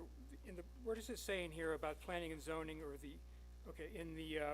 on page 1, it talks about the Economic Development Advisory Board, planning and zoning, reevaluating every 6 months. I also suggest we place in there that the Economic Development Director shall report to council on a quarterly basis regarding attraction and retention.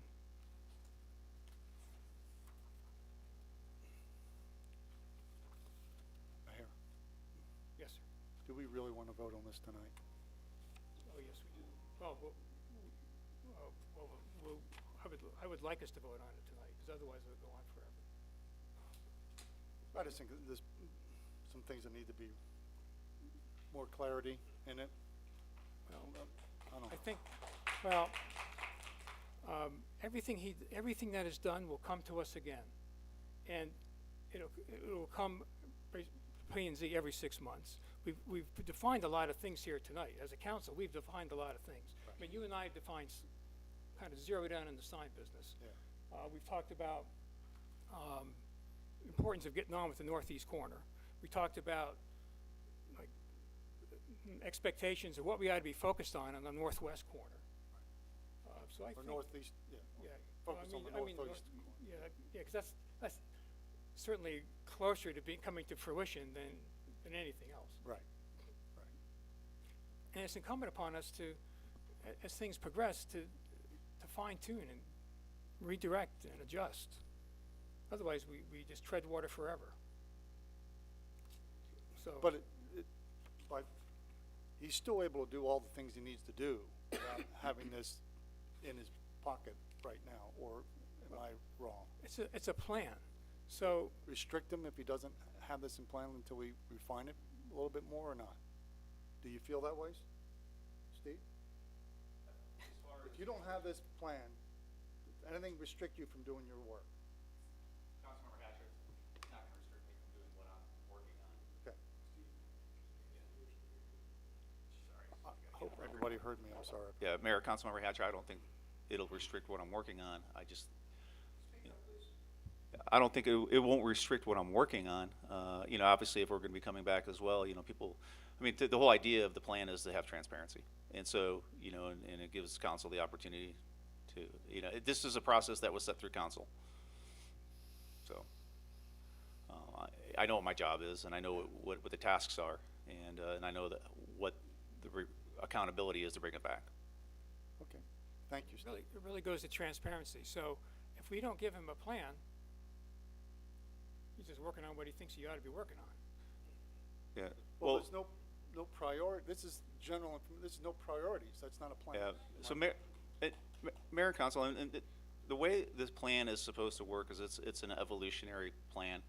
That every 2 months, that there's, you know, every 2 years that we look at this and we can reevaluate it, and the plan is a continuity. So instead of trying to put together some 50, 60-page economic development plan that nobody ever reads, and it costs $5,000 to reproduce and it gets put on a shelf, this is an idea of being more tactical and giving people an opportunity to understand what the tactical nature of economic development is and what the things that we're specifically working on. And then when you look back and you can say from plan to plan, these are the things that this is how this is progressed, how these initiatives, so there's overlap within these specific tactical plans. And they're meant to be that way. And then that way, it's you know, they're meant to be short.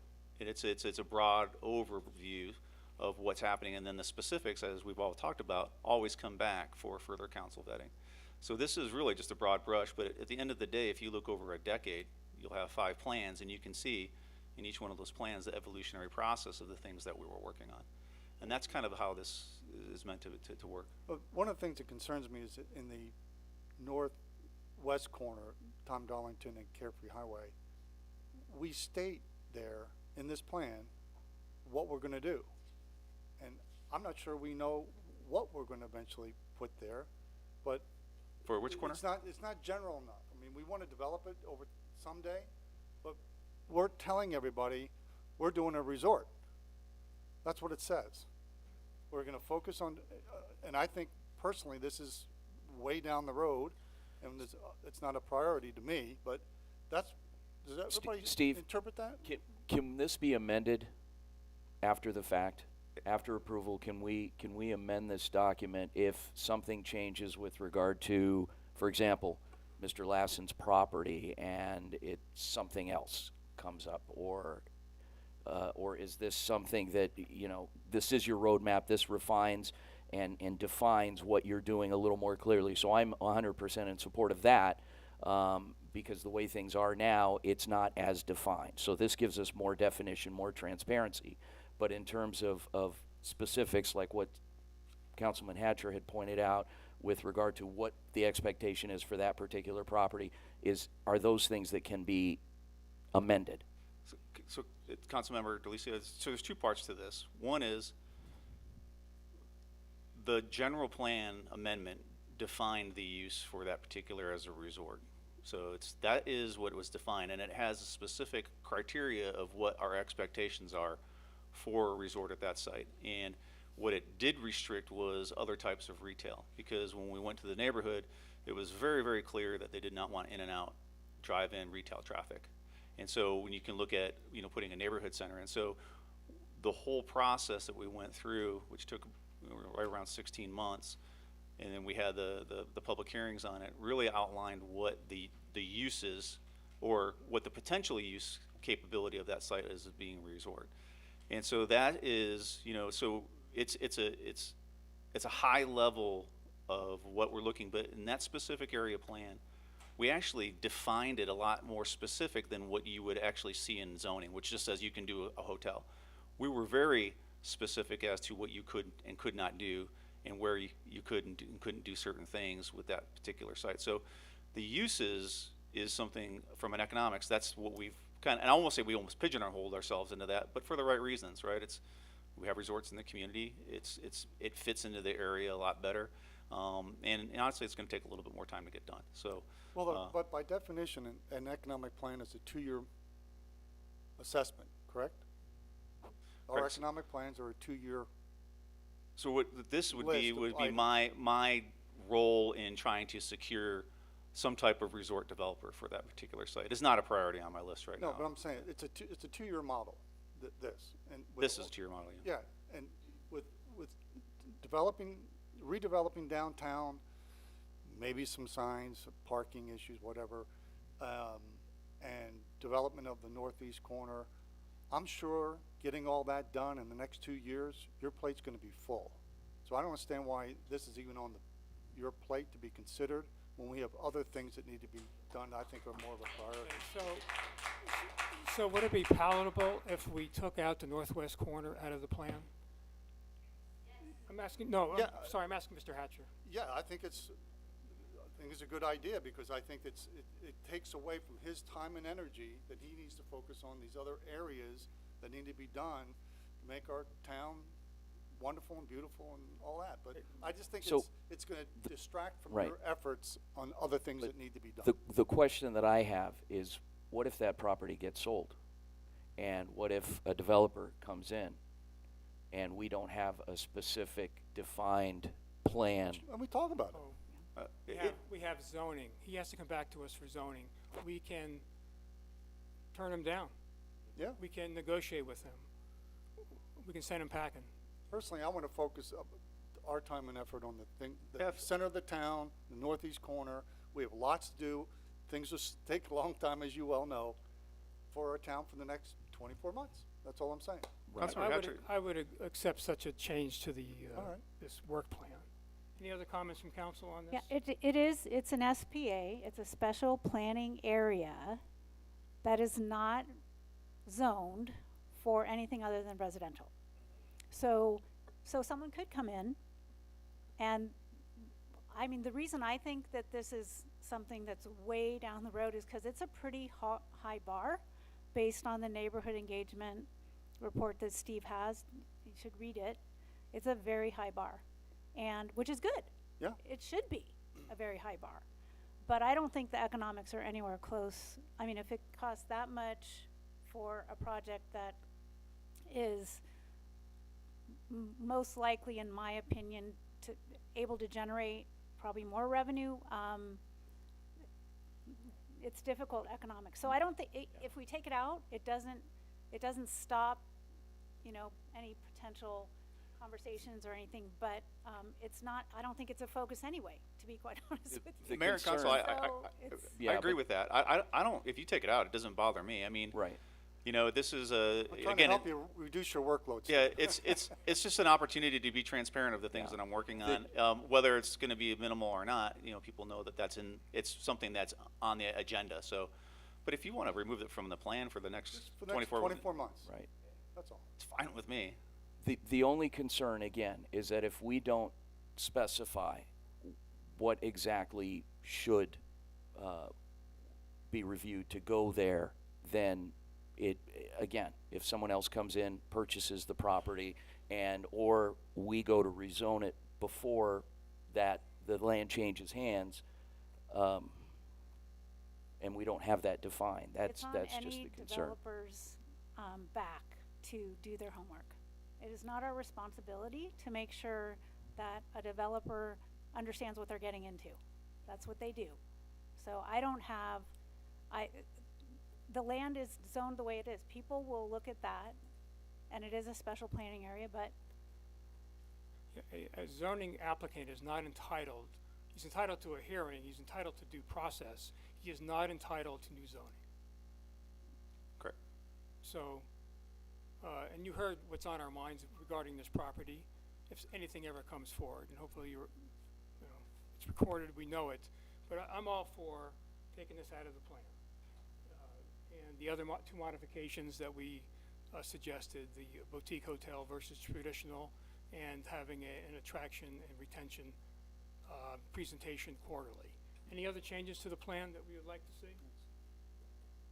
I would hate to say this, but I would prefer it be rewritten and come back. To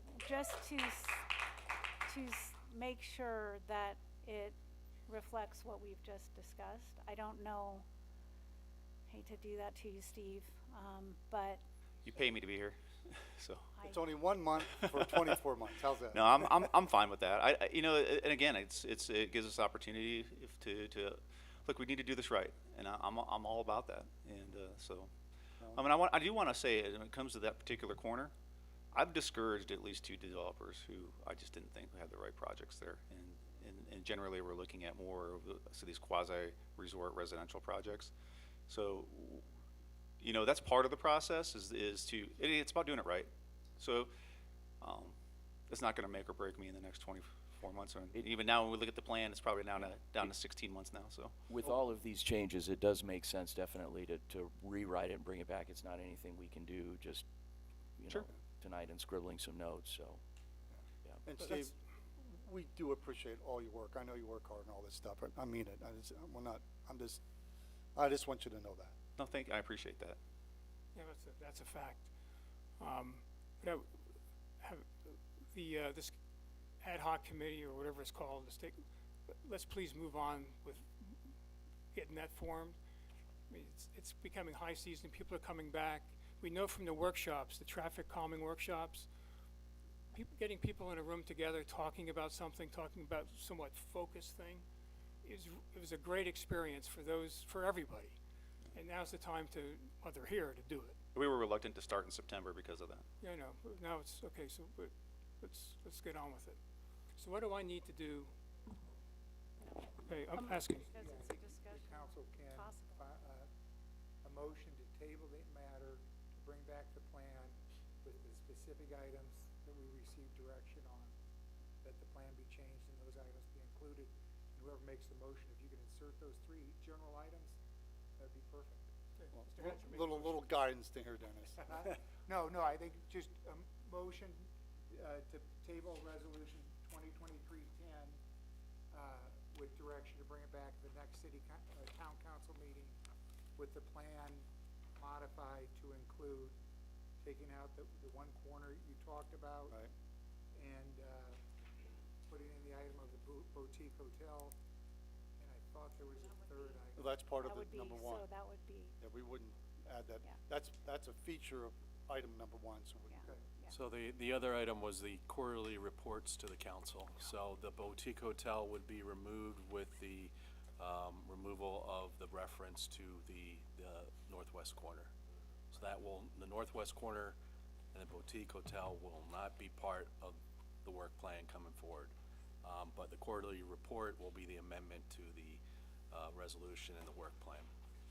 Yeah, I submit that we, a proposal here to remove resolution 2023-10, which I think was, with respect to 2023-10, remove item related to the northwest corner for development with respect to a potential resort.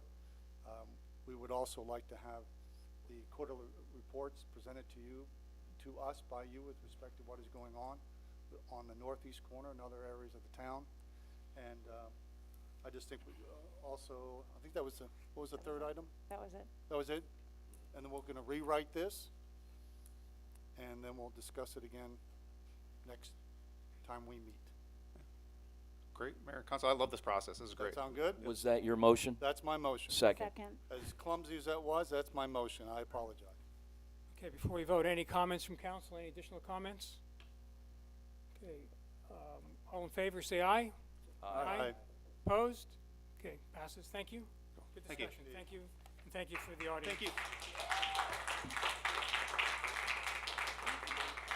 Okay, agenda item number 8, review and discussion regarding the Town of Carefree Floodplain Ordinance 2023-05, replacing Ordinance 2019-03. This is the first reading.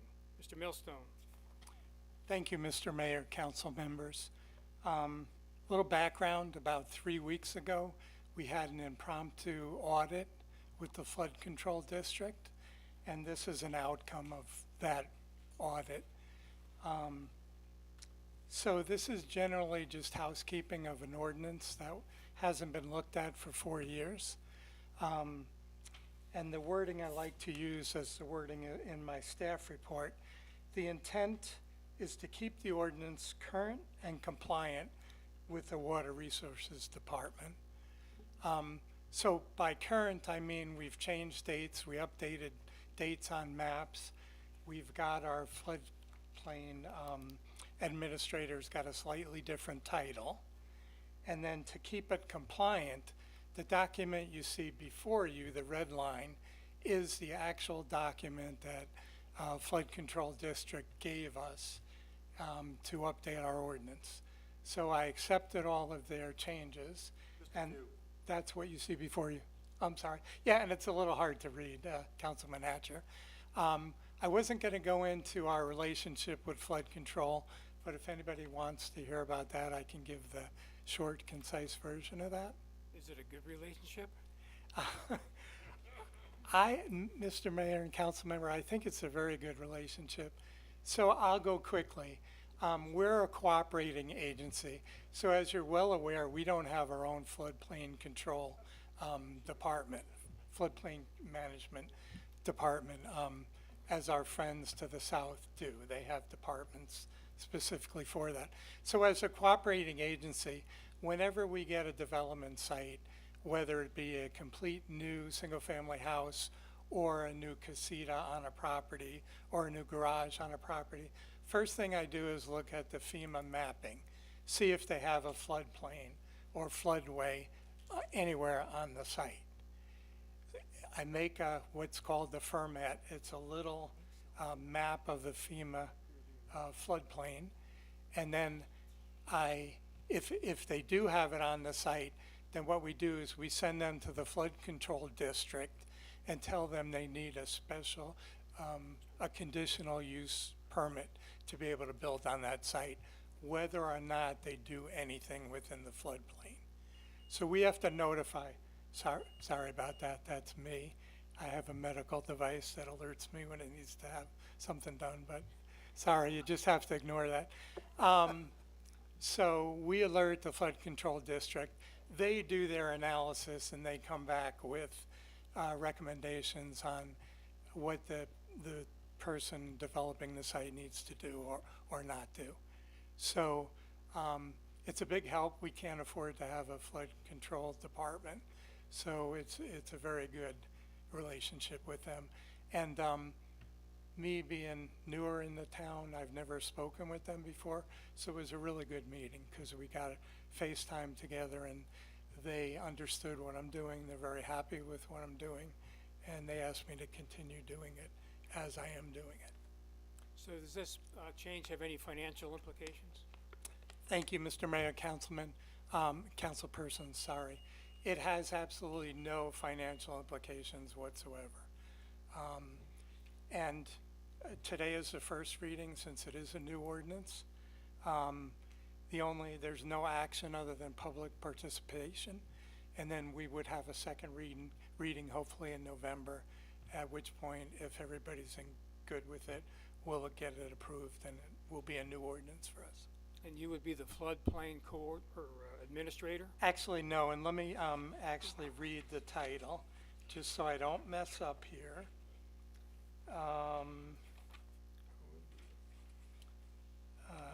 Sorry.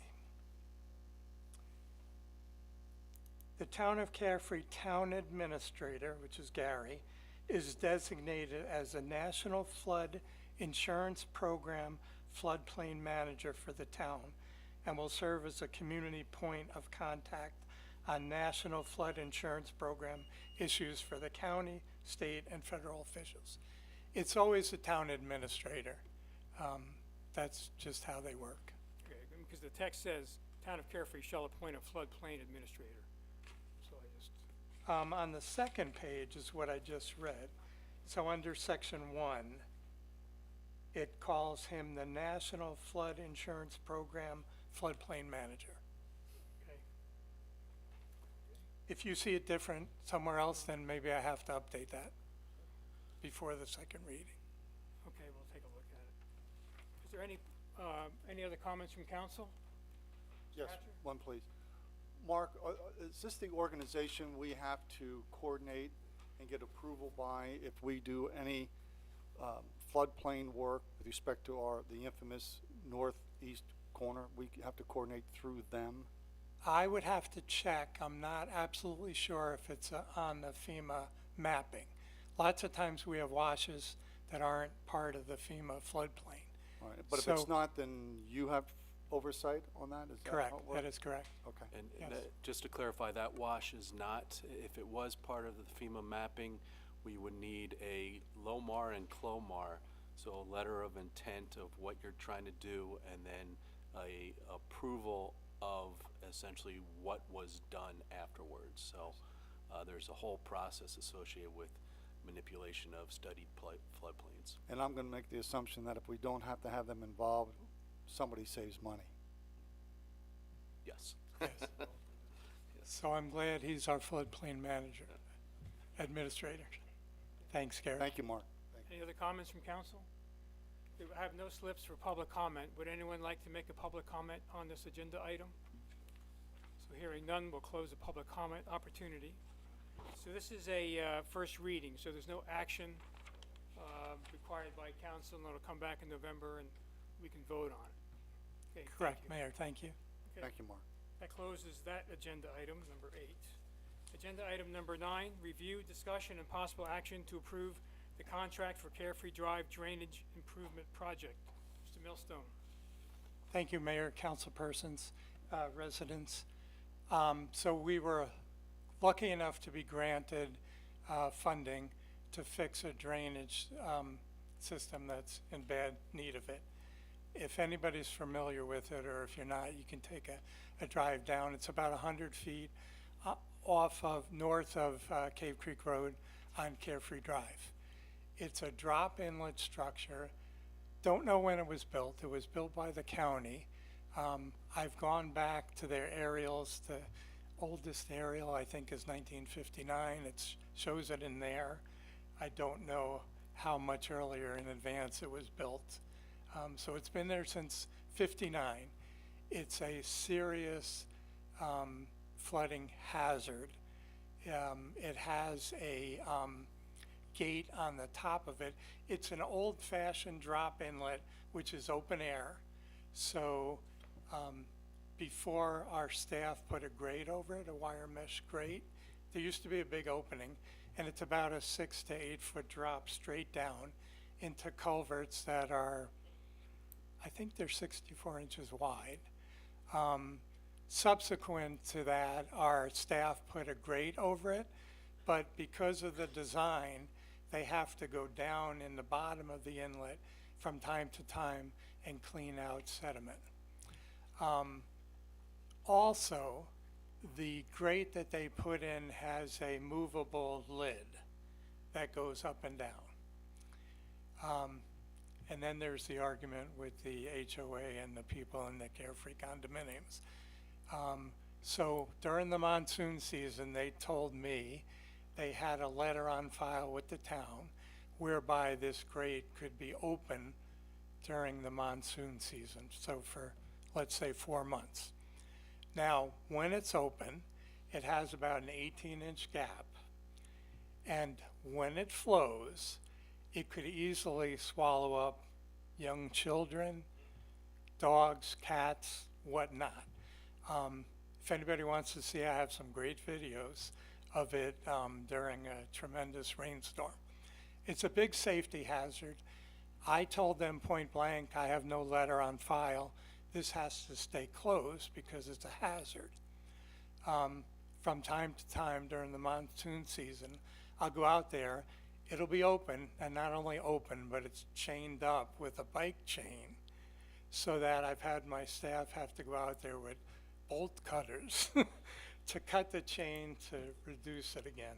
It's a really big headache as far as I'm concerned, not to mention a safety issue, so it needs to be taken care of. Excuse me. Okay, so this will solve that problem. Any other comments from council? Just excellent work, Yeah. Mark, in getting that grant. That's a big number. deal. $487,500 that does not have to come out of our pocket to get this done. That is correct. Nice work. Council Hedge. Thank you. Thank you. Did you want me to go into the detail a little bit more about the costs? No, I'm comfortable with it. Anybody else? Okay, is there any public comment to this item? Okay, hearing none, we'll close the public comment. I would entertain a motion for the town to enter into a contract the amount of $436,402.63 for the construction of the Carefree Drive Drainage Improvement Project. I'll put the motion forward to enter into a contract in the amount of $436,402.63 for construction of the Carefree Drive Drainage Improvement Project. Second. Any other comments from council? All in favor? Aye. Aye. Opposed? Passed unanimously. Thank you. Thank you, Mr. Millstone. Well done. Okay. Item number 10, review, discussion, and possible action to authorize capital funds for additional painting and replenishment of decomposed granite within the town center gardens. Mr. Neese. Thank you, Mayor, members of the council. As you all know, this past summer we did an extensive restucco. It was the final phase of 3 phases of the restuccoing of the wall surfaces throughout the town center, and then repainting with ceramic coating over those respective walls. We also refreshed the planter at the northwest corner and some DG in and around the amphitheater. That was completed at a cost of approximately $83,000. With the temperatures finally cooling, it's been a very hot summer, we can now treat the metal surfaces within the town center. We can't do that when it's too hot because the paint starts bubbling on the respective metal surfaces. The ramadas, as shown in the picture on the left side, the columns which support the shade structures, the metal sheet on the back side of the sundial, and guardrails throughout the town center, as well as this respective art piece called the lightning bolt, will all receive a special coat of paint that can be applied to metal surfaces.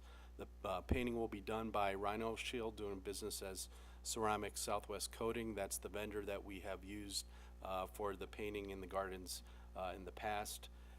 In addition to the respective painting, after it's completed, Desert Foothills Landscape will come in and do a refresh of the DG. We have about 2.5 to 3 acres of DG to place in the west side and south side of the garden. So tremendous amount of DG, up to $50,000 in DG that needs to be replaced. Typically the optimal level is about 2 inches throughout the gardens, with the gardens being well used by our friendly four-legged creatures. That stone has been kicked around and eroded over time, so this will be a refreshment to the coats of DG throughout the gardens. So the agenda item for you tonight is authorizing approximately $80,000 of capital funds within the town center line budget that was in our budget that we approved this past summer to continue the refresh of the gardens. Be glad to address any questions that the council might have. Comments or questions? Gary, do they have the same warranty for metal surfaces as they do for other surfaces? I believe they do, yes, yes. They've been very good about coming back and addressing anything and typically respond within a week to get a crew out here and address those issues. And I would just say the work they've done so far has been great. If you walk out in the gardens today and look at all of our stucco surfaces, they look fantastic. So it's really good. All right, any other comments from council? I have no slips. Would anyone like to have a public comment on this item? Okay, hearing none, we'll close the public comment. And I would entertain a motion to authorize $78,500 capital funds for additional painting and replenishment of decomposed granite within the town center gardens. I'm sorry, was it 78.5 or 83? 78.5, yes, yes. Okay. Motion to approve authorization of $78,500 of capital funds toward improvements in the desert gardens. Second. Any other comments? All in favor? Aye. Aye. Opposed? Passes unanimously. Thank you. Thank you, Gary. Good job. Okay, item number 11, review and discussion regarding landscape parking islands within the town center. So this is really, to me, quite exciting. Seriously, this is a good thing. And I'll turn it over to Councilman Miller. Thank you, Mayor. Gary, can we start with the next slide? I want to show a reference as to where we're re-landscaping. The next slide. So the site plan, top of the page, is showing Easy Street, and if you work from Town Hall and go clockwise, we have an island where Athens is involved. The next island is where we have Grind and Gears. Then the following island, we have Native American art. Then we have another art gallery. Then we have venues.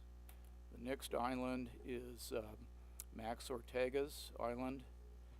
And the continuing around is the Thunderbird Arts. Then the next one is the Carefree Tea. And the last one is the end of the road that heads towards the fire station. So actually, Gary, can you go back to the very first slide? So here, what I'd like to point out is that these islands are separate from the garden, but we want the islands to appear to be an extension of the garden. So we're using plant material that is commonly used throughout the garden, and by using similar plantings, I think that it pulls the eye across the street and to the retail. So the picture in the upper right shows two trees. These are two trees that are top of our list for being considered. We have a Texas ebony on the left, and on the right we have a Texas mountain laurel. The difference is that the Texas ebony will get larger. It does have a good dense canopy. The mountain laurel is a cleaner tree, less bean pods, has a beautiful flower. It's a good choice, but it's not fast growing. It will take a while until some of the storefronts will no longer be blocked by that tree. We're also considering another tree.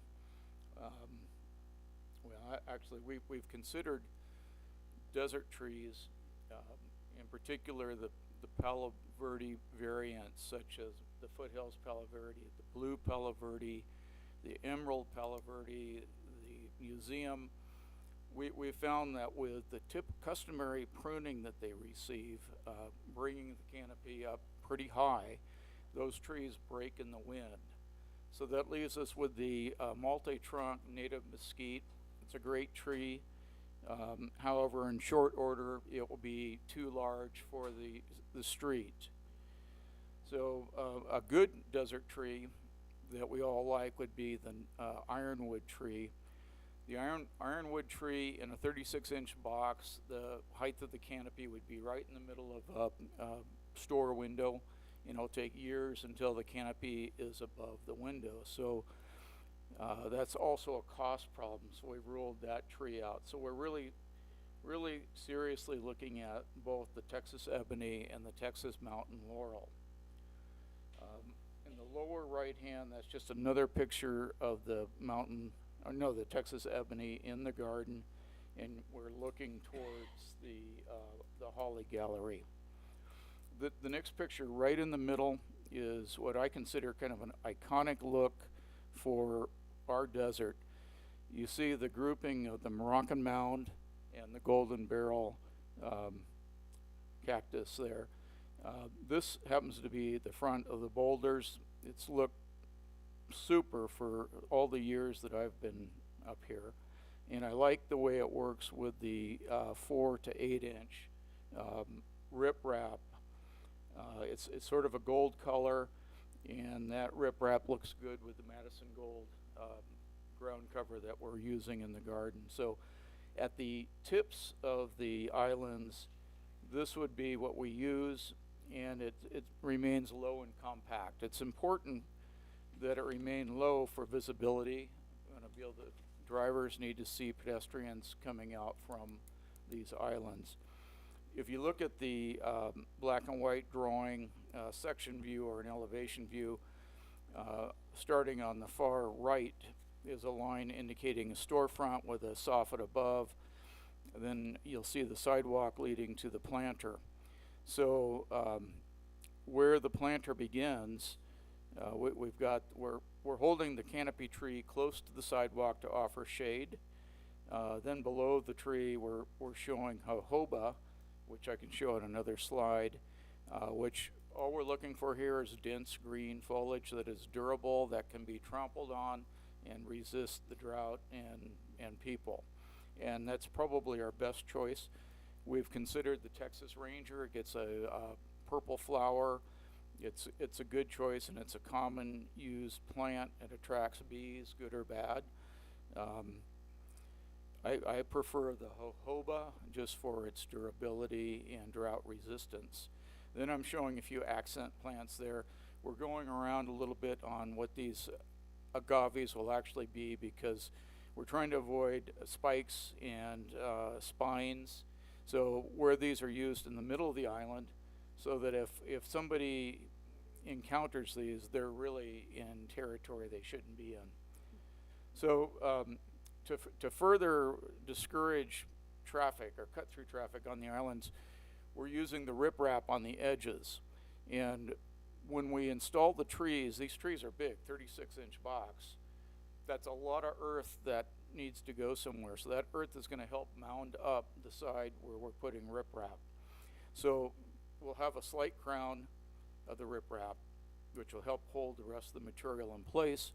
Then we have the golden barrels, the Moroccan mound, which I think is the proper look, and it's low.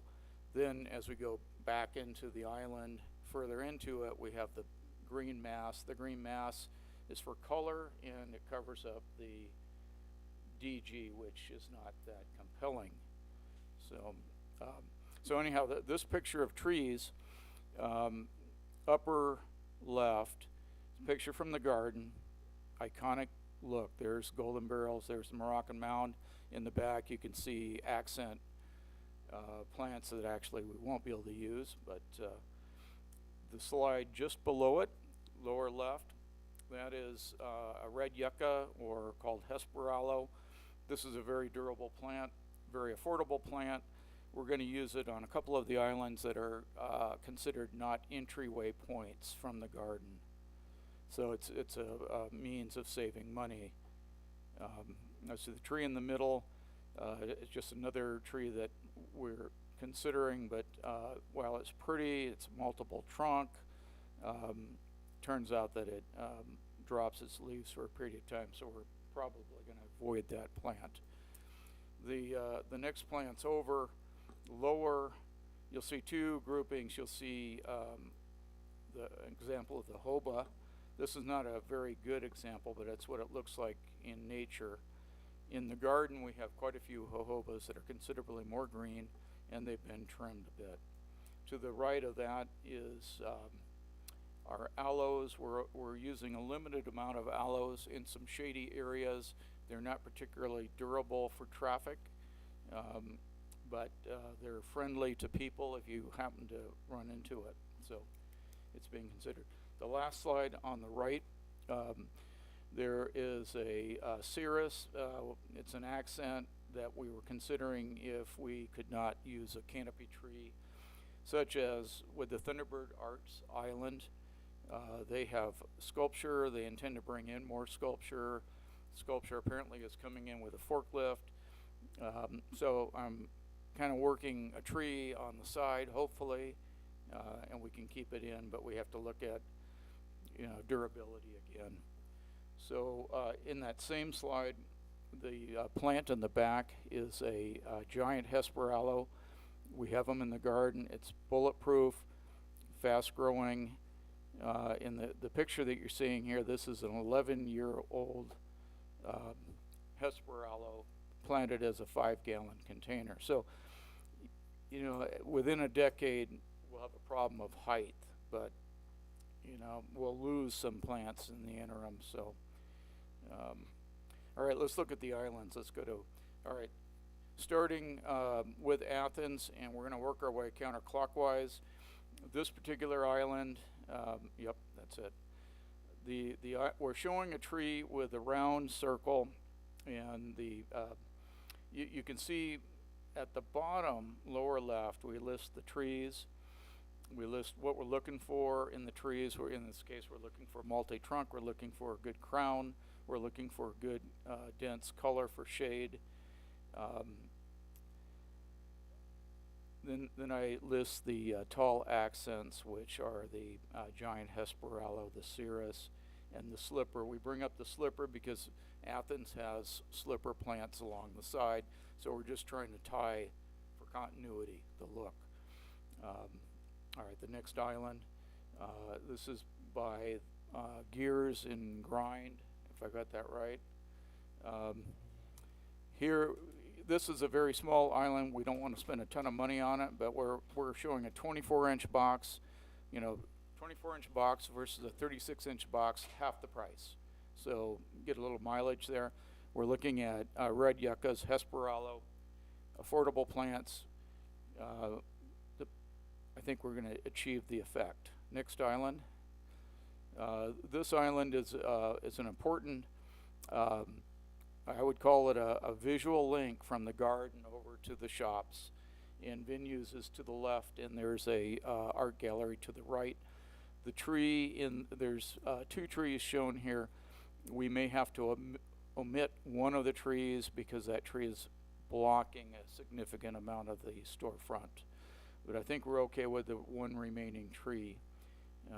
Anyhow, we'll continue to study that island. And again, these islands, starting at the beginning, do a group of Moroccan mound, gold barrels, and then we back into an accent of agaves, which give us a little vertical accent.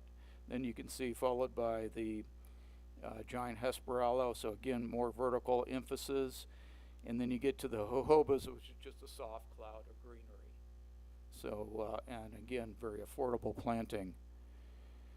Next one is the Thunderbird Arts. Oh, wait a minute. We actually missed one, but that's all right. The detail is very similar.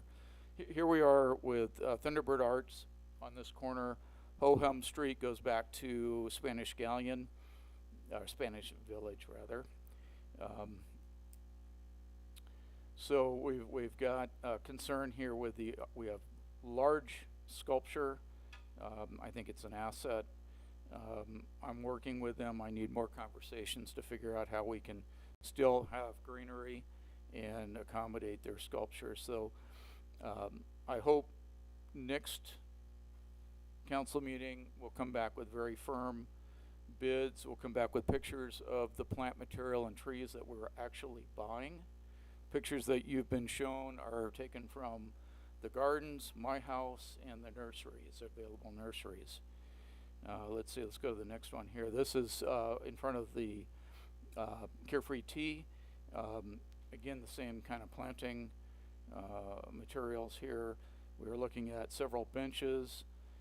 Gary has a few on order that are more of a contemporary style. It gives the town a little fresher look. Let's see. In wrapping up, we've had some preliminary discussions regarding cost, and we believe we're in a range of $20,000 to $25,000 for this.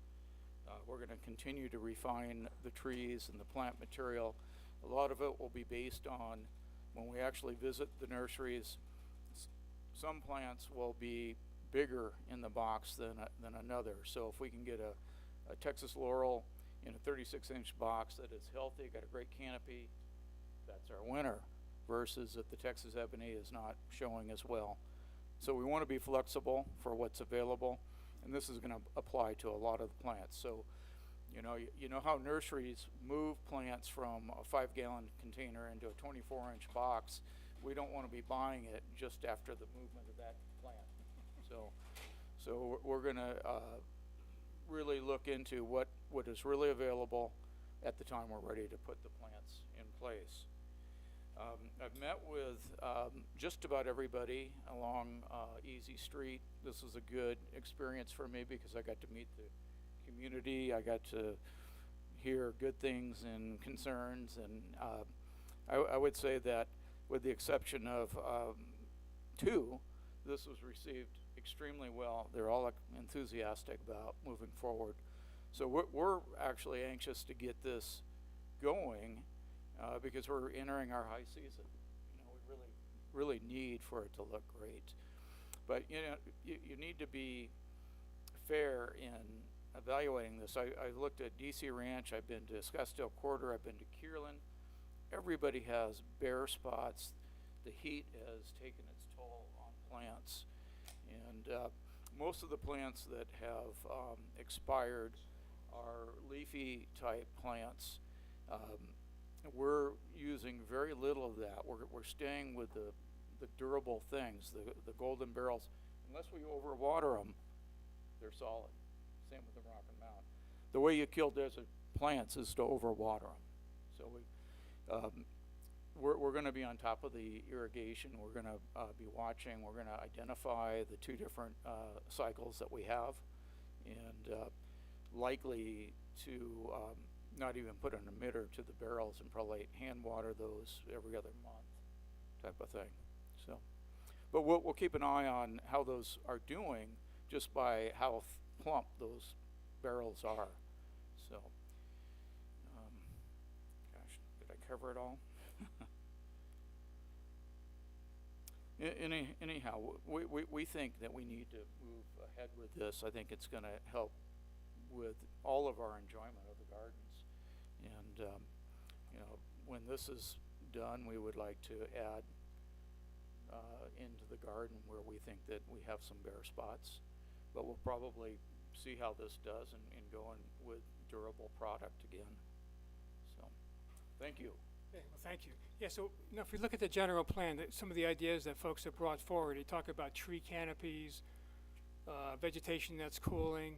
This fits that exactly. And if you walk down, and for years now, if you walk down Easy Street and you see those little spits of land, those medians, typically they're really hard to maintain. Usually there's nothing there, or it doesn't look good. And why is that? Because people walk on them. It's not a knock against the people, because there's, you know, it's just almost like a natural thing. I do it as much as anybody else. So when Clint puts this together, he's thinking about a lot of things. He's thinking about what to plant there based upon who's going to possibly walk through it so they don't fall and hurt themselves and sue us, and also not killing the thing, not obstructing visibility for folks who park there. It's really kind of a puzzle, putting all the pieces together. And then, to your credit, you talk to the merchants so we don't obstruct their view, and come up with solutions that work for them. So it's really great work that you're doing. Thank you. Thank you. So any other comments? I have a question, actually. So when my wife and I walk our dogs throughout the garden, periodically we'll hear people that'll come by that are new to the desert gardens that comment on the different exotic desert plants that are there, like the crusted saguaros and some of the others. Do you see opportunities for other maybe plants that we don't have in there right now that would continue to add to the you know, this is an urban garden. It's challenging in that we can't make it like what Carefree Park envisions, which is a natural garden which keeps the native desert and its ecosystem all working together. We don't have that. We don't have the acreage, and we don't have. We would need a lot more area to do a natural garden. But I've always felt like we've missed some calm spots in the garden. You know, because these are accents. These are special trees. These columnar totem poles and other pieces are stunning, but we have a pretty high palette of that type of plant material. To soften it, you know, we use shrubs and rain lilies, but all of those things don't hold up. I mean, we get the first frost and we lose half of that, and we have the heat, we lose it. So we're kind of limited to the garden being what it is. So we have to celebrate the fact that we've got stunning specimens in there. But if we can grab a chunk by adjusting a road and adjusting some parking and picking up some parking and we gain some space, maybe we could create that softer side of the garden. But frankly, I'm so thankful we have what we have. So. This will make, it'll make what we have look a heck of a lot better. Yeah, I mean, with success, we're gonna go back in and lightly touch the main. Nice work, Clint, thank you. Thank Okay, you. Thank you. Okay, so this is just a review and discussion item. Okay, this closes item number 10. We'll have a chance for, come up, when we do call to the public, we can do it, because it'll come up next. Okay, call to the public. Okay, those wishing to address the council need not request permission in advance. The council may address the council on matters not on the agenda. At the conclusion of an open call to the public, individual members of the public body may respond to criticism made by those who have addressed the public body, may ask staff to review a matter, direct staff to study the matter, reschedule the matter for further consideration and decision at a later date, or may ask that a matter be put on a future agenda. However, the council may not discuss or take legal action at this time. Please limit your comments to no more than 3 minutes. So I have a few slips, and if you have a slip, if you're in here, then you'll have a chance. Okay, Ms. Colleen Rose Skirty. Actually, I don't need to, I can withdraw. Okay, thank you. Ms. Melissa Price. Mr. John Trainer.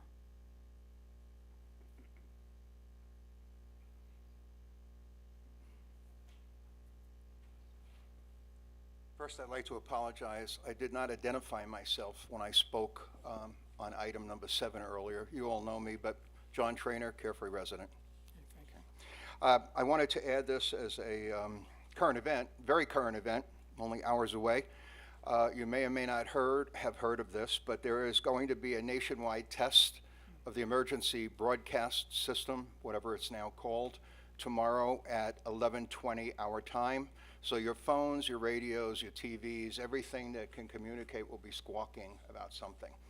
I made a comment at the last council meeting, I think during call to the public, where I was discussing the agenda, and I mentioned maybe we could move some things that were not as interesting to some residents further down and move some things that were more interesting to residents.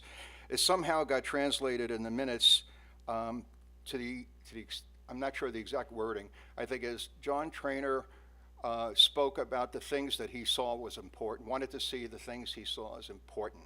I don't recall saying those words. I was speaking in a very general sense.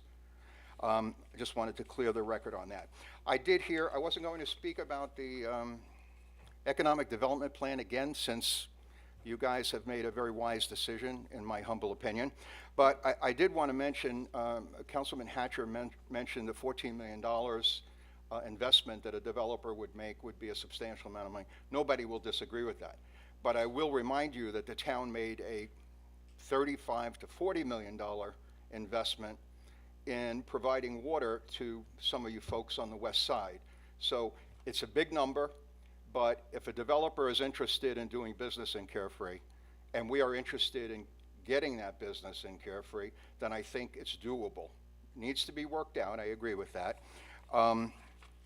And I believe it was Councilperson Amoruso that talked about eroding income and eroding revenue over the years, which may or may not be a likelihood. The best way to deal with that is to develop that damn corner, and then we have a hedge against losing revenue. And we've talked about that and talked about that, but I think the number one priority for an individual hired to do economic development should be to get that done. And it takes work, but that should be the number one priority. I don't know anybody, I personally don't know anybody that disagrees with that. Thank you for your time. Thank you. John?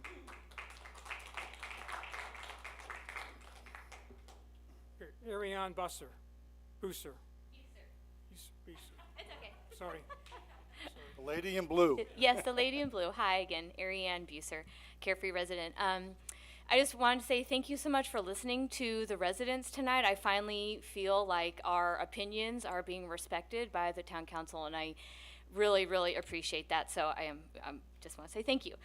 First of all, and also I wanted to invite everyone to the Carefree Park informational event that we are having on October 21st here at Sanderson Pavilion, and I'm a part of the organization along with Wendy and Daniel, who are also here, and I don't know if they're going to speak tonight, but I just wanted to make sure that everyone was aware of this event. We are going to be talking about saving the 48 acres of beautiful land that is the last open space, accessible open space here in Carefree, and we are working very, very hard to turn that into a low maintenance park for residents and visitors to enjoy forever. Have some nice trails, people can go out there and walk their dogs, things like that, but we are really, really working hard to preserve that land in perpetuity, and it would be a wonderful opportunity for everyone to come and kind of learn about our goals, what we've done so far, how you can help, things like that. So that's once again Saturday, October 21st, 3 to 5 p.m. here at the Sanderson Pavilion, and we are going to be having actually several great speakers from the Maricopa County Parks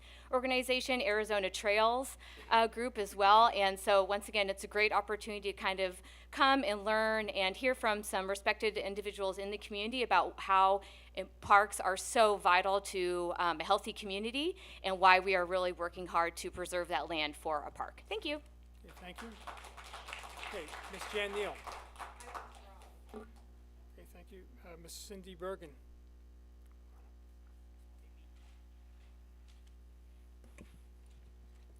Mayor Crane and council. My name's Cindy Bergen. I live at 37206 North Tom Darlington. And first thing, I just wanted to ask a question about the garden. Pardon me.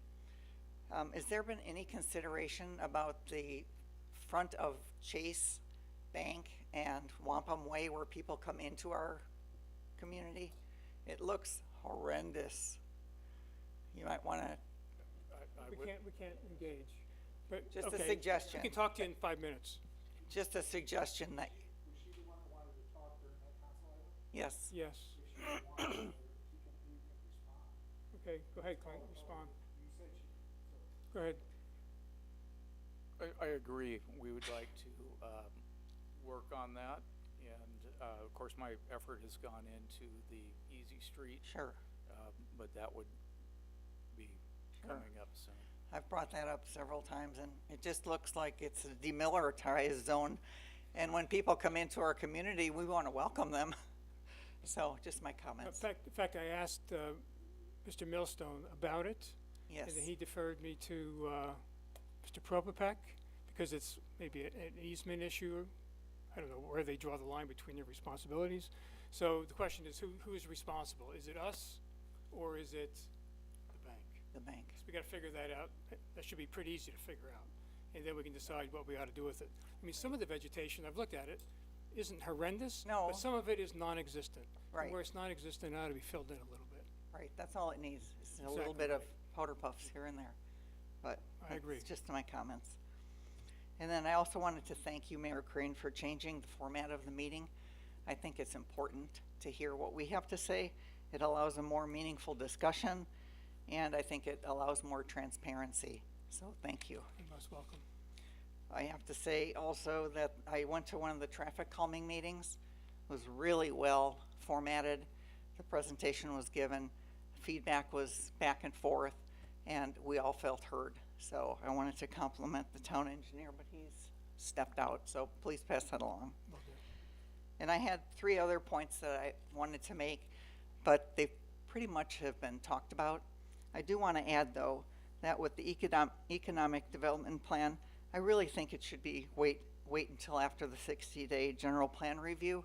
I think there are important items in that draft that could be incorporated into the plan, and that I think that they're important to the residents. I think that's it. Okay, well, thank you. Thank you. Anyone else like to speak at call to the public? If not, we'll close call to the public. Next agenda item number 13 is adjournment. Can I have a motion? Motion to adjourn. Second? Second. All in favor? Aye. Aye. Great, thank you. And thank you all for sticking around and participating.